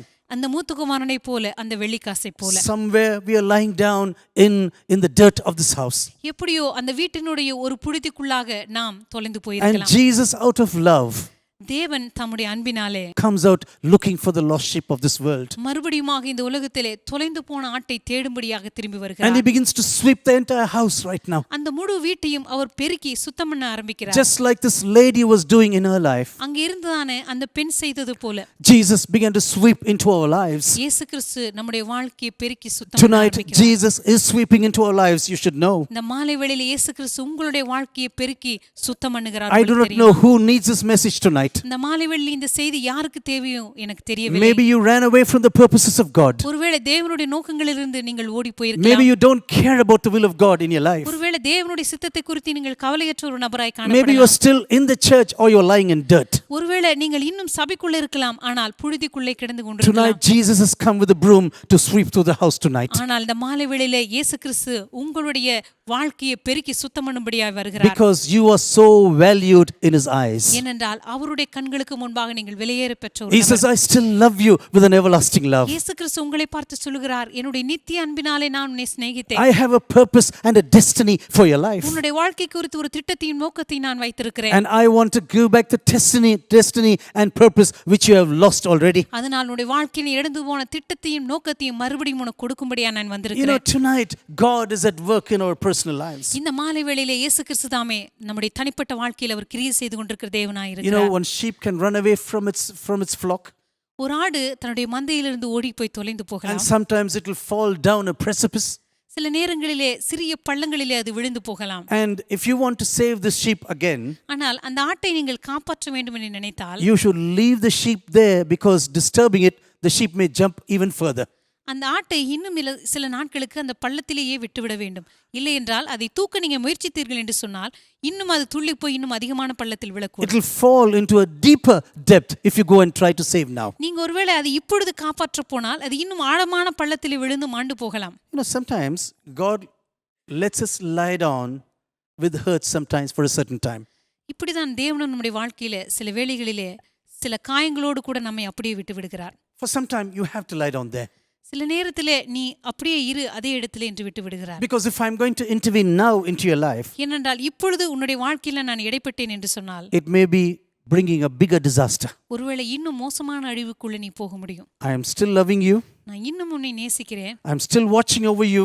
இன்னும் உன்னுடைய வாழ்க்கையை நான் கூர்ந்து நோக்கி கொண்டிருக்கிறேன். When the time is ripe, ஆனால் சரியான நேரம் வரும் பொழுது, when your strength is gone, உன்னுடைய முழுமையான பலன் உன்னை விட்டு போகும், when you begin to cry out to God, நீ தேவனை நோக்கி கதறும் பொழுது, then I will be there for you. அதுக்கப்புறம் உனக்காக நான் திரும்பி வருவேன். I will come in order to save you. மறுபடியும் உன்னை மீட்கும்படியா நான் திரும்பி வருவேன். Maybe you jumped into a certain place and you're waiting for salvation. ஒருவேளை நீங்க ஏதோ பள்ளத்திலே விழுந்து மீட்புக்காக ரட்சிப்புக்காக காத்துக்கொண்டு, My dear brothers and sisters who are listening to this message, அருமையான சகோதர சகோதரிகள், இந்த மாலை வேளையில் என்னுடைய சத்தத்தை கேட்டுக்கொண்டிருக்கிறவர்களே, in your weakness, உங்களுடைய பலவீனத்தின் மத்தியில the strength of God can be proved. தேவனுடைய பலனானது பரிபூர்ணமாக கிரியை செய்ய முடியும். In your weakness, His strength will be proved. உங்களுடைய பலவீனத்தின் மத்தியில தேவனுடைய பலனானது முற்றிலும் கிரியை செய்ய முடியும். You know, the shepherds sometimes they brought the flock in the night to a certain enclosure, சில வேளைகளிலே மேய்ப்பர்கள் இரவு நேரங்களிலே தங்களுடைய மந்தையை மடக்கி and they will go and lie down on the gate after they sent all the sheep into this fold. எல்லா ஆடுகளையும் அந்த மந்தைக்குள்ளே அடைத்த பின்னாடி Normally it's in an enclosure, அது சாதாரணமாக அடைக்கப்பட்ட ஒரு இடமாய் and the காணப்படும். shepherd will lie down on the gate. அந்த மேய்ப்பனானவன் அந்த வாசல்லே படுத்துக் கொள்வான். You know, he is careful that no enemy comes and robs any of his sheep. எந்த ஒரு எதிராளியும் வந்து அந்த ஆட்டை திருடிவிடக் கூடாது என்பதிலே அந்த மேய்ப்பன் கவனமாய் இருக்கிறான். No wild animal like a wolf must come into the flock. ஓநாய் போன்ற எந்த ஒரு துஷ்ட மிருகமும் வந்து அந்த ஆட்டை கடித்து விடக் கூடாது என்று சொல்லி அவன் கவனமாய் This is the இருக்கிறான். reason why Jesus says, I am the door. I am the door. இந்த காரணத்தினால் தான் இயேசு கிறிஸ்து சொன்னார், நானே வாசலாய் Hey, இருக்கிறேன், I am the door who's protecting you.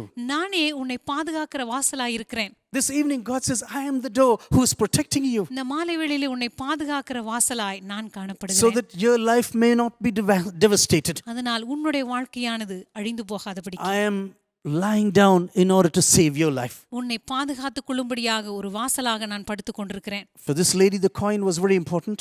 இந்த பெண்ணுக்கு இந்த வெள்ளி நாணயம் மிக மிக It's முக்கியமானது. a sign of a marriage. இது திருமணத்தின் ஒரு அடையாளமாய் காணப்படுகிறது. From this sign of the marriage, one coin is gone now. இந்த திருமணத்தின் அடையாளத்திலிருந்து ஒரு வெள்ளிக்காசு காணாமல் But போய்விட்டது. she did not rest down and say, okay, 9 is there. Why search for the one? ஆனால் அந்த பெண் சொல்லவில்லை, 9 நாணயம் இருக்கிறதே, இந்த 10வது நாணயத்தை ஏன் நான் கவலைப்பட It வேண்டும். was a very precious thing that reminds her of a marriage. ஆனால் அந்த பெண்ணுக்கு அந்த ஒரு வெள்ளி நாணயம் மிக மிக விலையேற பெற்றது. ஏனென்றால் அது அவளுடைய திருமணத்தினுடைய நினைவு. And this is the reason why she began to sweep through the house right now. இந்த காரணத்தினால் தான் அவர் விளக்கை கொளுத்தி வீட்டை பெருக்கி அதை தேட ஆரம்பித்தாள். You and I one day ran away from God like a sheep. நீங்களும் நானும் ஒரு நாள் இந்த ஆட்டை போல தேவ சமூகத்திலிருந்து ஓடிப்போனோம். But this good shepherd, Jesus, came searching for us. ஆனால் இந்த நல்ல மேய்ப்பனாகிய இயேசு கிறிஸ்து உங்களையும் என்னையும் தேடி வந்தார். This coin had a worth for this lady. இந்த வெள்ளி நாணயமானது அந்த பெண்ணுக்கு மிகவும் விலையேற பெற்ற ஒன்று. And I tell you this evening, whoever you are, இந்த மாலை வேளையில் உங்களை பார்த்து சொல்லுகிறேன், நீங்கள் யாராக இருந்தாலும் you are extremely worthful in the eyes of God. நீங்கள் தேவனுடைய கண்களிலே மிக மிக விலையேற பெற்ற நபர். And this is the reason why Jesus is searching for you tonight. இந்த காரணத்தினால் தான் இந்த மாலை வேளையிலே தேவன் உங்களை தேடிக் கொண்டிருக்கிறார். Sometimes we will say, Lord, I cannot do anything சில வேளைகளில் நாம் சொல்லலாம், ஆண்டவரே என்னால் எதையுமே செய்ய முடியாது. unless I am being found right now. ஆண்டவரே நீர் வந்து என்னை தேடி கண்டுபிடிக்காவிட்டால், Until I am found in my life, ஆண்டவரே நீர் வந்து என்னை தேடி கண்டுபிடிக்காவிட்டால், I cannot do anything. ஆண்டவரே என்னால் எதையும் செய்ய முடியாது. But God says, I loved you with an everlasting love. ஆனால் தேவன் சொல்லுகிறார், நித்திய சிநேகத்தினால் நான் உன்னை And this is சிநேகித்தேன். the reason why I ran behind you. இந்த காரணத்தினால் நான் உனக்கு பின்பாக ஓடி வருகிறேன். You know, this is the testimony of almost every Christian.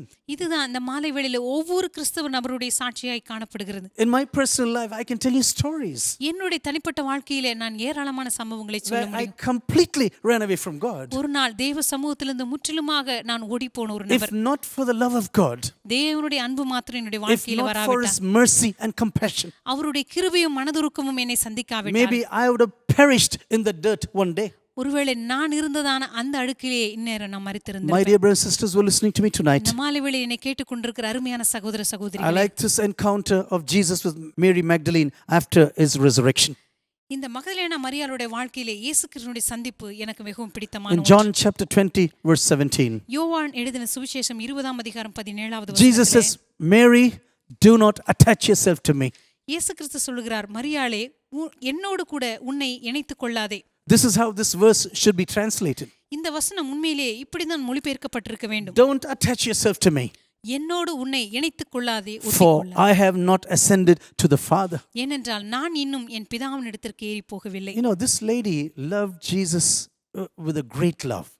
இந்த ஸ்திரீ இயேசுவை மிகப்பெரிய அன்பினாலே நேசித்தாள். When Jesus was crucified, she was still standing there. இயேசு கிறிஸ்து சிலுவையில் அறையப்படும் பொழுதும் அங்கேதான் நின்று கொண்டிருந்தாள். When Jesus was buried, she was still there. இயேசு கிறிஸ்து அடக்கம் பண்ணப்படும் பொழுதும் அங்கேதான் இருந்தாள். 3 days she was waiting. 3 நாள் அவள் காத்திருந்தாள். I cannot live without my Savior. என்னுடைய இரட்சகர் இல்லாமல் என்னால் வாழவே முடியாது. I need to see Him now. நான் இப்பொழுது அவரை பார்க்க வேண்டும். And on the day of resurrection, she's there at the tomb again. இயேசு கிறிஸ்துவினுடைய உயிர்த்தெழுதலின் நாளிலும் கல்லறையின் இடத்திலே அவள்தான் வந்தாள். You know, Jesus calls her by her name in a very lovely manner.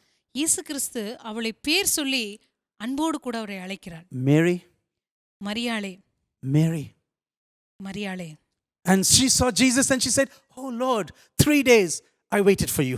மரியாள் இயேசுவை பார்த்தவுடனே, இயேசுவே 3 நாட்கள் ஆகிவிட்டது, இனிமேல் உம்மை அல்லாமல் என்னால் இருக்க முடியாது. Now I am going to hold you tight. இப்பொழுது நான் உம்மை இறுக்கமாக பற்றிக் கொள்ளப் போகிறேன். I am not going to leave you anymore. இனிமேல் நான் உம்மை விடப் போவதே இல்லை. 3 days are enough. 3 நாட்கள் போதும். You know what Jesus said? இப்பொழுது இயேசு கிறிஸ்து என்ன சொன்னார் தெரியுமா? Mary, you cannot hold me. You cannot hold this resurrected body. மரியாளை, இந்த உயிர்த்தெழுதலின் சரீரத்தை உன்னோடு கூட நீ வைத்துக் கொள்ள முடியாது. I have not yet ascended to my Father. நான் இன்னும் என்னுடைய பிதாவினிடத்திற்கு ஏறி போகவில்லை. But after I go to my Father, after I return to my Father, ஆனால் நான் என்னுடைய பிதாவினிடத்திற்கு ஏறி போன பின்னால் I am going to pour out my Spirit on all flesh. என்னுடைய பரிசுத்த ஆவியை மாம்சமான யாவர் மேலும் ஊற்றப் போகிறேன். My fire is going to blow through my church in the future. என்னுடைய அக்கினியானது என்னுடைய சபை முழுவதும் முற்றிலுமாக ஊற்றப்பட போகிறது. My resurrected body is going back to the Father.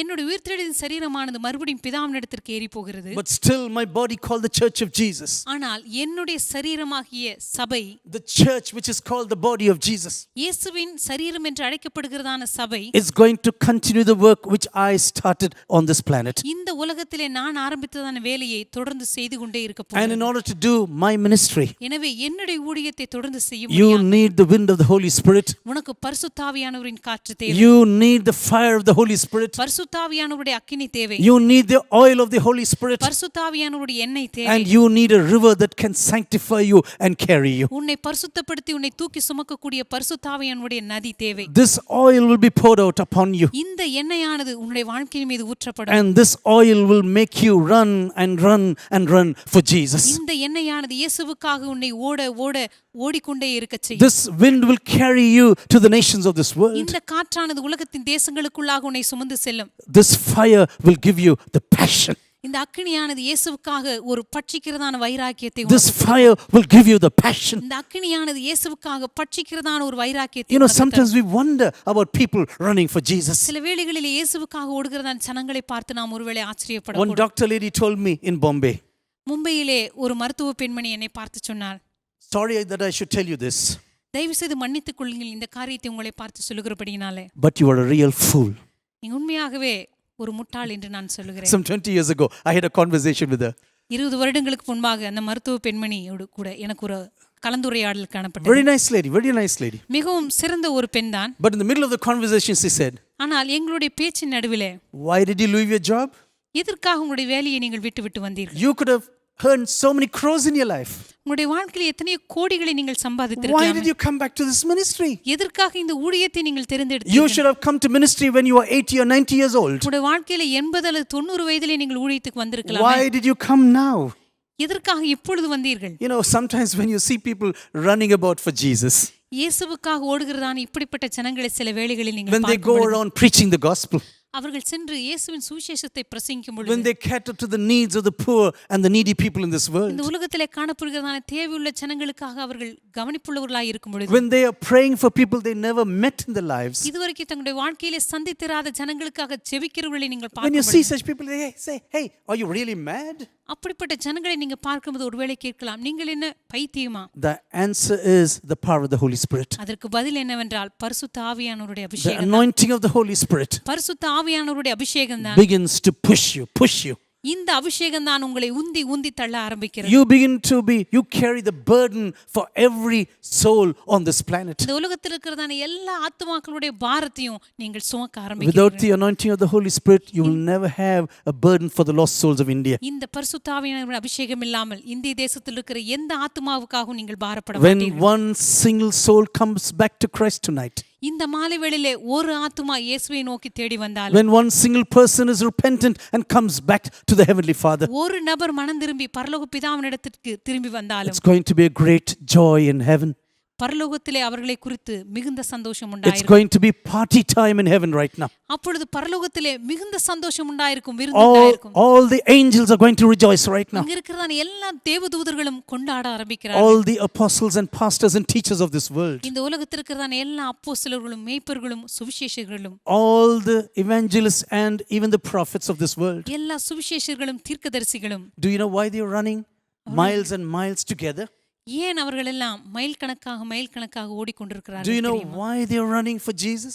ஏன் அவர்கள் எல்லாம் இயேசுவுக்காக ஓடிக்கொண்டிருக்கிறார்கள் This தெரியுமா? is the passion of the Holy Spirit. இதுதான் பரிசுத்த ஆவியானவர்களுக்கு கொடுத்ததான வாஞ்சையா இருக்கிறது. When the power of Jesus, when the power of the Holy Spirit comes upon the body called the Church of Jesus, பரிசுத்த ஆவியான அபிஷேகமானது இயேசுவின் சரீரம் என்று அழைக்கப்படுகிறதான சபைக்குள்ள வரும் பொழுது this church will begin to see like Jesus. இந்த சபையானது இயேசுவை போல பார்க்க ஆரம்பிக்கிறது. It'll begin to run like Jesus. அது இயேசுவை போல ஓட It'll ஆரம்பிக்கிறது. begin to be active like Jesus. அது இயேசுவை போல இயங்க ஆரம்பிக்கிறது. It'll begin to feel like Jesus. இயேசுவை போல உணர ஆரம்பிக்கிறது. It'll have mercy upon this world like Jesus. இயேசுவை போல இந்த உலகத்திற்காக இரக்கம் கொள்ள ஆரம்பிக்கிறது. Mercy and grace will be the hallmarks of the body of Jesus. கிருபையும் இரக்கமும் தான் இயேசுவினுடைய சரீரமாகிய சபையின் அடையாளங்களாய் My காணப்படுகின்றன. dear brothers who are listening to me, இந்த மாலை வேளையினை கேட்டுக்கொண்டிருக்கிறதான அருமையான சகோதரன் சகோதரியே, God's word is speaking to every one of us tonight. தேவனுடைய வார்த்தையான இந்த மாலை வேளையில நம்ம ஒவ்வொருவரை பார்த்தும் பேசிக் கொண்டிருக்கிறது.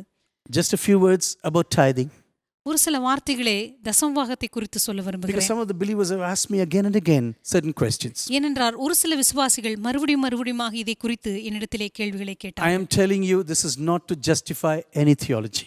நான் உங்களுக்கு சொல்கிறேன், இது எந்த ஒரு இறையிலையும் நியாயப்படுத்தும்படியாக அல்ல. I am not telling this to criticize anyone. இந்த மாலை வேளையில எவரையும் குற்றப்படுத்தும்படியாக நான் இதை சொல்லவில்லை. You just listen to what I say. நான் சொல்லுகிறதான காரியத்தை நீங்கள் கவனித்துக் கொள்ளுங்கள். Go and check it in the light of the word of God தேவனுடைய வார்த்தையின் வெளிச்சத்திலே நான் சொல்லுகிறதான காரியத்தை சோதித்து பாருங்கள். and do whatever God is leading you to do. அதற்கு பிற்பாடு ஆவியானவர் உங்களை எப்படி நடத்துகிறாரோ அப்படி செய்யுங்கள். The first fact is tithing never came from the Mosaic law. முதல் சத்தியமானது தசமமாகம் என்பது மோசேயினுடைய நியாயப்பிரமாணத்திலிருந்து வந்த ஒன்றல்ல. It never came from the Mosaic law.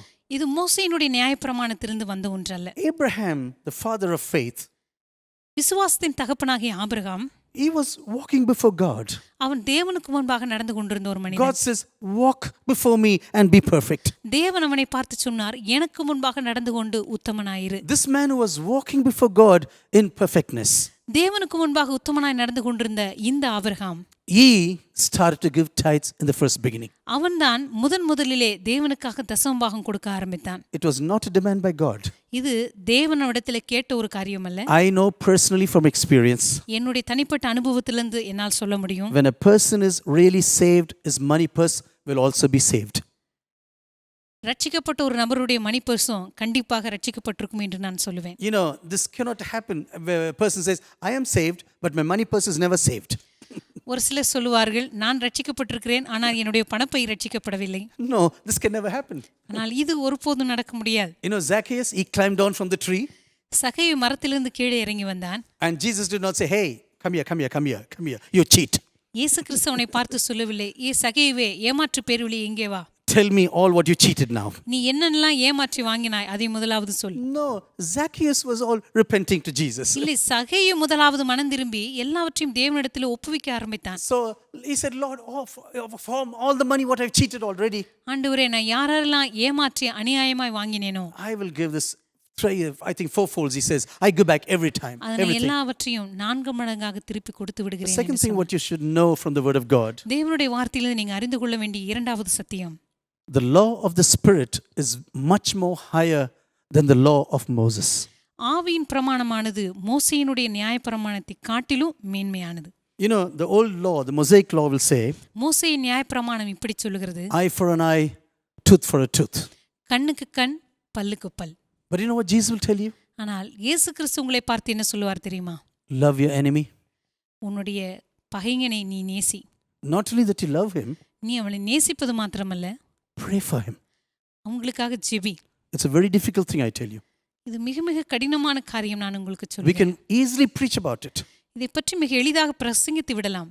But praying for your enemy ஆனால் உங்களுடைய எதிராளிக்காக ஜெபிப்பது, and blessing him, அவங்களை ஆசீர்வதிப்பது, it's not such an easy thing. இது மிக எளிதான ஒரு காரியமே But அல்ல. this is what the law of the Spirit demands from you and from me. ஆனால் உங்களிடமிருந்து என்னிடமிருந்து ஆவியின் பிரமாணம் இதைத்தான் கேட்கிறது. Not only that, Jesus said in Matthew chapter 5 verse 20, இயேசு கிறிஸ்து மத்தேயு எழுதின சுவிசேஷம் 5ஆம் அதிகாரம் 20ஆம் வசனத்தில் இதை சொல்லுகிறார். your righteousness must be higher than the righteousness of the Pharisees and scribes. உங்களுடைய நீதியானது பரிசேயர்கள் நியாயப்பிரமாணிகளுடைய நீதியை காட்டிலும் அதிகமாக இருக்க வேண்டும். Their righteousness was fasting twice a week. அவளுடைய நியாயப்பிரமாணமானது வாரத்தில் 2 தினம் உபவாசிப்பது, and giving tithes and everything. அதே போல எல்லாவற்றிலும் தசமபாகம் கொடுப்பது. You and I who say we are being led by the Spirit, நீங்களும் நானும் சொல்லுகிறோம் பரிசுத்த ஆவியானவராலே நாங்கள் நடத்தப்படுகிறோம். what is higher than the righteousness of the Pharisees and scribes?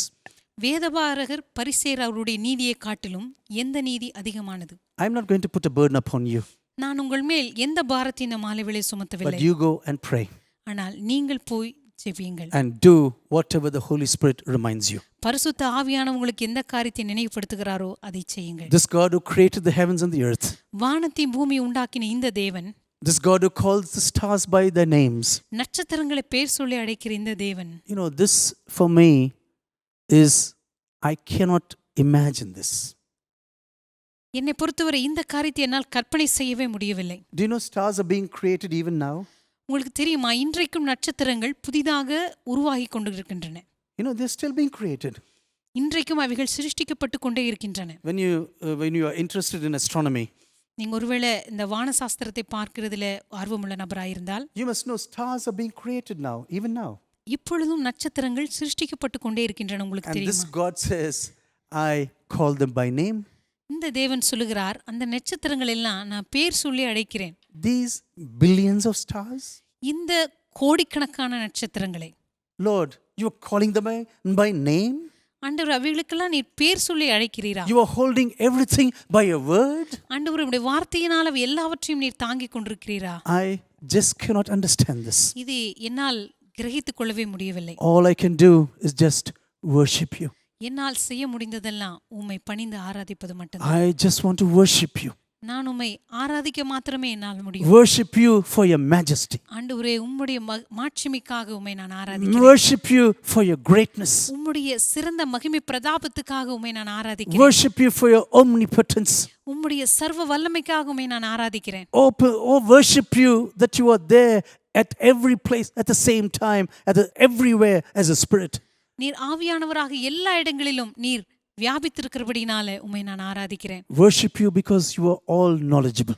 ஆண்டவரே, நீ எல்லாவற்றையும் அறிந்த சர்வ ஞானியா இருக்கிறபடினால உம்மை நான் You ஆராதிக்கிறேன். don't need to learn anything more. ஆண்டவரே, இனிமேல் நீர் எதையும் கற்றுக்கொள்ள அவசியமில்லை. Everything you know in this world, இந்த உலகத்தில் இருக்கிற எல்லாவற்றையும் நீர் அறிந்திருக்கிறேன். all I can do is just kneel down and worship you. நான் செய்ய முடிந்த எல்லாமே உம்முடைய சமூகத்துக்கு முன்பாக முழங்கால் படியிட்டு உம்மை பணிந்து கொள்வது மாத்திரம். Jesus was telling to these people on this day, அந்த நாளிலே இயேசு கிறிஸ்து அவர்களை பார்த்து சொல்ல ஆரம்பித்தார், you Pharisees, you scribes, பரிசேயர்களே, வேதபாரகர்களே, when I sit down to have supper with these sinners and these tax collectors, இந்த பாவிகளோடு கூட ஆயக்காரர்களோடு கூட நான் உணவு உண்ண ஆரம்பிக்கும் பொழுது, I am the shepherd who's looking for the lost sheep.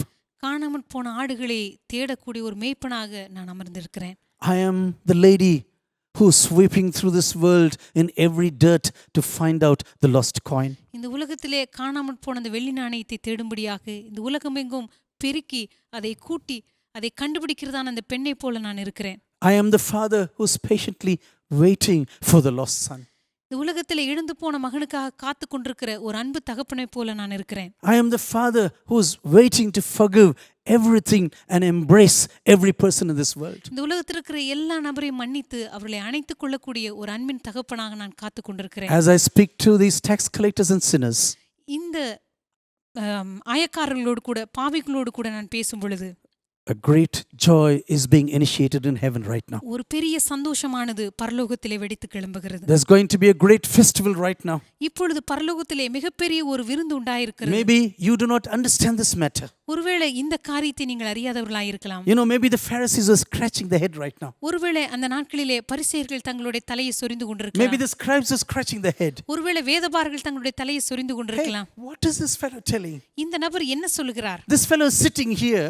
இந்த நபர் இங்கே அமர்ந்து in a கொண்டிருக்கிறார். totally sinful atmosphere. இங்க இருக்கிறதான சூழ்நிலையானது முற்றிலும் பாவம் நிறைந்த ஒரு சூழ்நிலை. And then he says, what I am doing is creating a new joyous festival in heaven right now. ஆனால் அவர் சொல்லுகிறார், நான் செய்கிற காரியமானது பரலோகத்திலே மிகப்பெரிய ஒரு விருந்து கொண்டாடுகளை உண்டாக்குகிறது என்று சொல்லுகிறார். Because he is searching for the lost sheep and he is searching for the lost coin. அவர் காணாமல் போற ஒரு ஆட்டை தேடுகிறபடியினாலே, காணாமல் போன ஒரு வெள்ளி நாணயத்தை தேடுகிறபடியினாலே, This God who called himself I am in the Old Testament, பழைய ஏற்பாட்டிலே நான் என்று சொல்லுகிற தேவன், இருக்கிறவராகவே இருக்கிறேன் என்று சொல்லுகிறதான் இந்த தேவன், this is going to be my name. இதுதான் என்னுடைய நாமமாய் இருக்க போகிறது. The reason why I like John's gospel. நான் ஏன் யோவான் சுவிசேஷத்தை மிகவும் விரும்புகிறேன் என்று சொன்னால், John was totally different than all the other gospel writers. யோவான் சுவிசேஷத்தை எழுதினதான இந்த யோவான் மற்ற எல்லா சுவிசேஷத்தை காட்டிலும் வித்தியாசமான ஒரு நபர். All the other writers were making photos of Jesus. மற்ற சுவிசேஷத்தை எழுதினதான எல்லா நபர்களுமே இயேசுவை புகைப்படம் எடுத்தார்கள் என்று What சொல்லலாம். he was doing was very important for them. அவர் செய்ததான காரியங்கள் அவர்களுக்கு மிகவும் முக்கியமானதாக What he was speaking was very important for them. அவர் பேசுகிறதான காரியங்கள் அவர்களுக்கு முக்கியமானதாக இருந்தது. But John, who was close to Jesus, ஆனால் இயேசுவுக்கு மிக நெருக்கமாக இருந்த இந்த யோவான், he began to draw a portrait of Jesus. ஆனால் இயேசுவை ஒரு ஓவியமாக வரைய ஆரம்பித்தான். This God, omnipotent God, who called themselves I am. இந்த சர்வவல்லமையுள்ள தேவனாகிய கர்த்தர் இருக்கிறவராக இருக்கிறேன் என்று சொல்லி தம்மை அழைத்தார். In the John's gospel, you will see this again and again. இந்த யோவான் சுவிசேஷத்திலே மறுபடியுமாக இந்த வார்த்தைகளை நீங்கள் I பார்க்கலாம். am the way, the truth, and the life. நானே வழியும் சத்தியமும் ஜீவனும். I am the bread of life. நானே ஜீவப்பமாய் இருக்கிறேன். I am the door. நானே வாசலாய் I am இருக்கிறேன். the good Samaritan. நானே நல்ல I am சமாரியனாய் the good இருக்கிறேன். shepherd. நானே நல்ல மேய்ப்பனாய் You இருக்கிறேன். can go on and on in John's gospel. நீங்கள் யோவான் சுவிசேஷத்திலே மறுபடியுமாக இப்படிப்பட்டதான வார்த்தைகளை நீங்கள் வாசிக்கலாம். God who appeared to Moses on that day. அந்த நாளிலே மோசேக்கு தரிசனமான தேவன். You Pharisees and scribes, you should know. பரிசேயர்களே, வேதபாரர்களே, நீங்கள் ஒரு காரியத்தை அறிந்து கொள்ள I வேண்டும். am standing before you right now. நான் உங்களுக்கு முன்பாக நின்று கொண்டிருக்கிறேன். You do not understand what I am doing right now. நான் இப்பொழுது செய்து கொண்டிருக்கிறதான காரியத்தை நீங்கள் புரிந்து கொள்ளாமல் இருக்கிறீர்கள். Maybe the Pharisees and scribes were totally astonished. ஒருவேளை வேதபாரர்களும் பரிசேயர்களும் முற்றிலும் ஆச்சரியப்பட்டிருக்க கூடும். A big joy in heaven பரலோகத்திலே மிகப்பெரிய ஒரு சந்தோஷமா, because of this man eating with tax collectors and sinners. இந்த ஆயக்காரரோடும் பாவிகளோடும் இயேசு கிறிஸ்து சாப்பிடுகிறபடினாலே பரலோகத்திலே மிகப்பெரிய ஒரு சந்தோஷமா. During this process, Jesus began with this story called the prodigal son. இந்த சூழ்நிலையின் மத்தியிலே இயேசு கிறிஸ்து இந்த இழந்து போன குமாரனை உபமம் பற்றி பேச ஆரம்பிக்கிறார். I would like to meditate on this at length in the coming weeks. இந்த காரியத்தை குறித்து வருகிற வாரத்திலே மிக ஆழமாக நான் தியானிக்க It's a விரும்புகிறேன். story about a waiting father. இந்த சம்பவமானது, இந்த ஓமையானது காத்து கொண்டிருக்கிறதான ஒரு அன்பு தகப்பனை பற்றியதானது. A father who is prepared to forgive.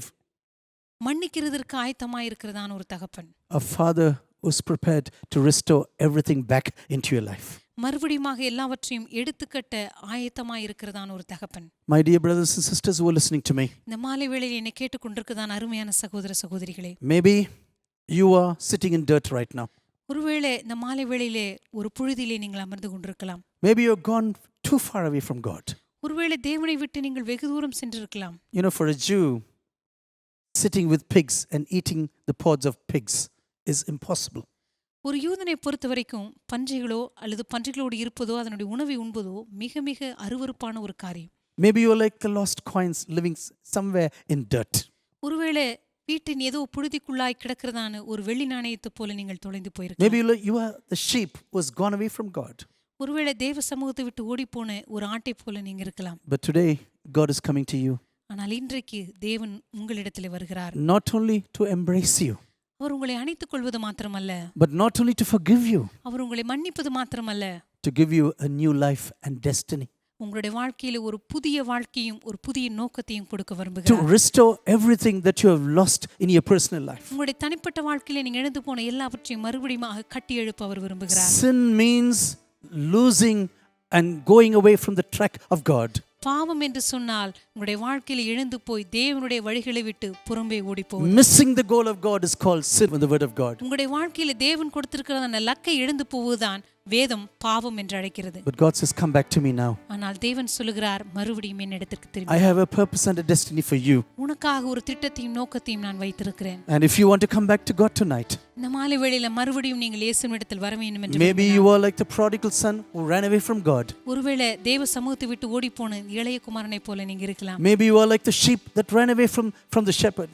ஒருவேளை மேய்ப்பனை விட்டு ஓடிப்போன இந்த ஆட்டை போல நீங்க இருக்கலாம். Or maybe you are like the coin lying somewhere in dirt inside the house of God. அல்லது தேவனுடைய வீட்டிற்குள்ளே தொலைந்து போன ஒரு புழுதிக்குள்ளாய் கிடக்கிற ஒரு வெள்ளி நாணயத்தை போல நீங்க இருக்கலாம். Maybe you are like the eldest son who is still with the father but does not know the father. ஒருவேளை தகப்பனோடு கூடவே இருந்து தகப்பனை அறிந்து கொண்டிராத ஒரு மூத்த குமாரனை போல நீங்க இருக்கலாம். Maybe you are someone who is toiling for God but without a relationship with God. ஒருவேளை தேவனுக்காக அதிகமாக உழைத்துக் கொண்டிருக்கிற ஆனா தேவனோடு கூட ஒரு உறவில்லாத ஒரு நபரா நீங்க இருக்கலாம். God says, come back to me. ஆனால் கர்த்தர் சொல்லுகிறார், மறுபடியும் என்னிடத்திற்கு And திரும்பு. I will return to you. நான் மறுபடியும் உன்னிடத்திற்கு திரும்புவேன். I want to pray for every one of you now.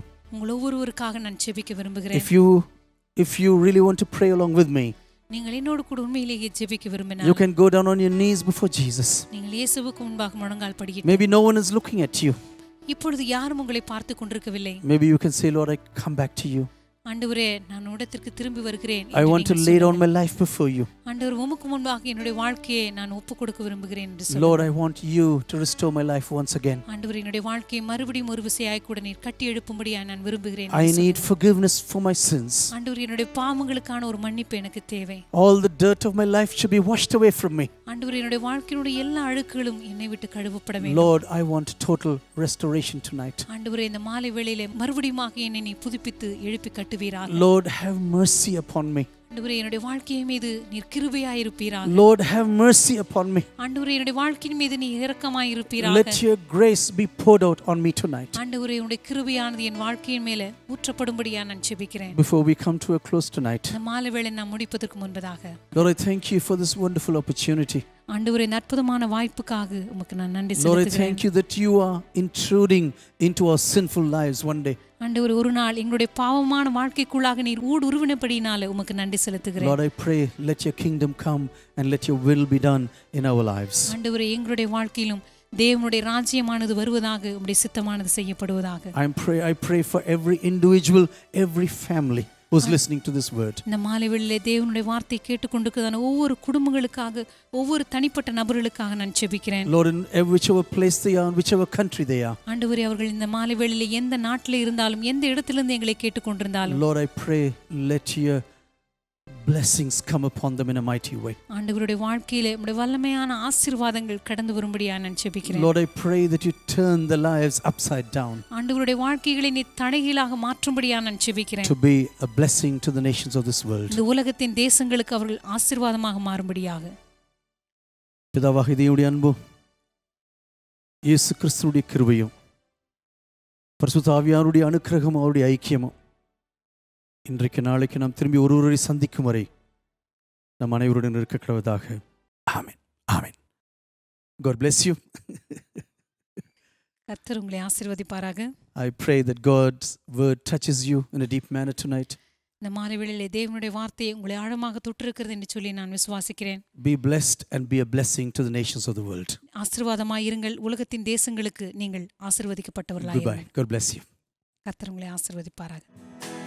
அதிசயமாய் தாங்கும் தேவ பிரசன்னம் என்ன நடந்தால் எதிர்கொள்ளுவோம்.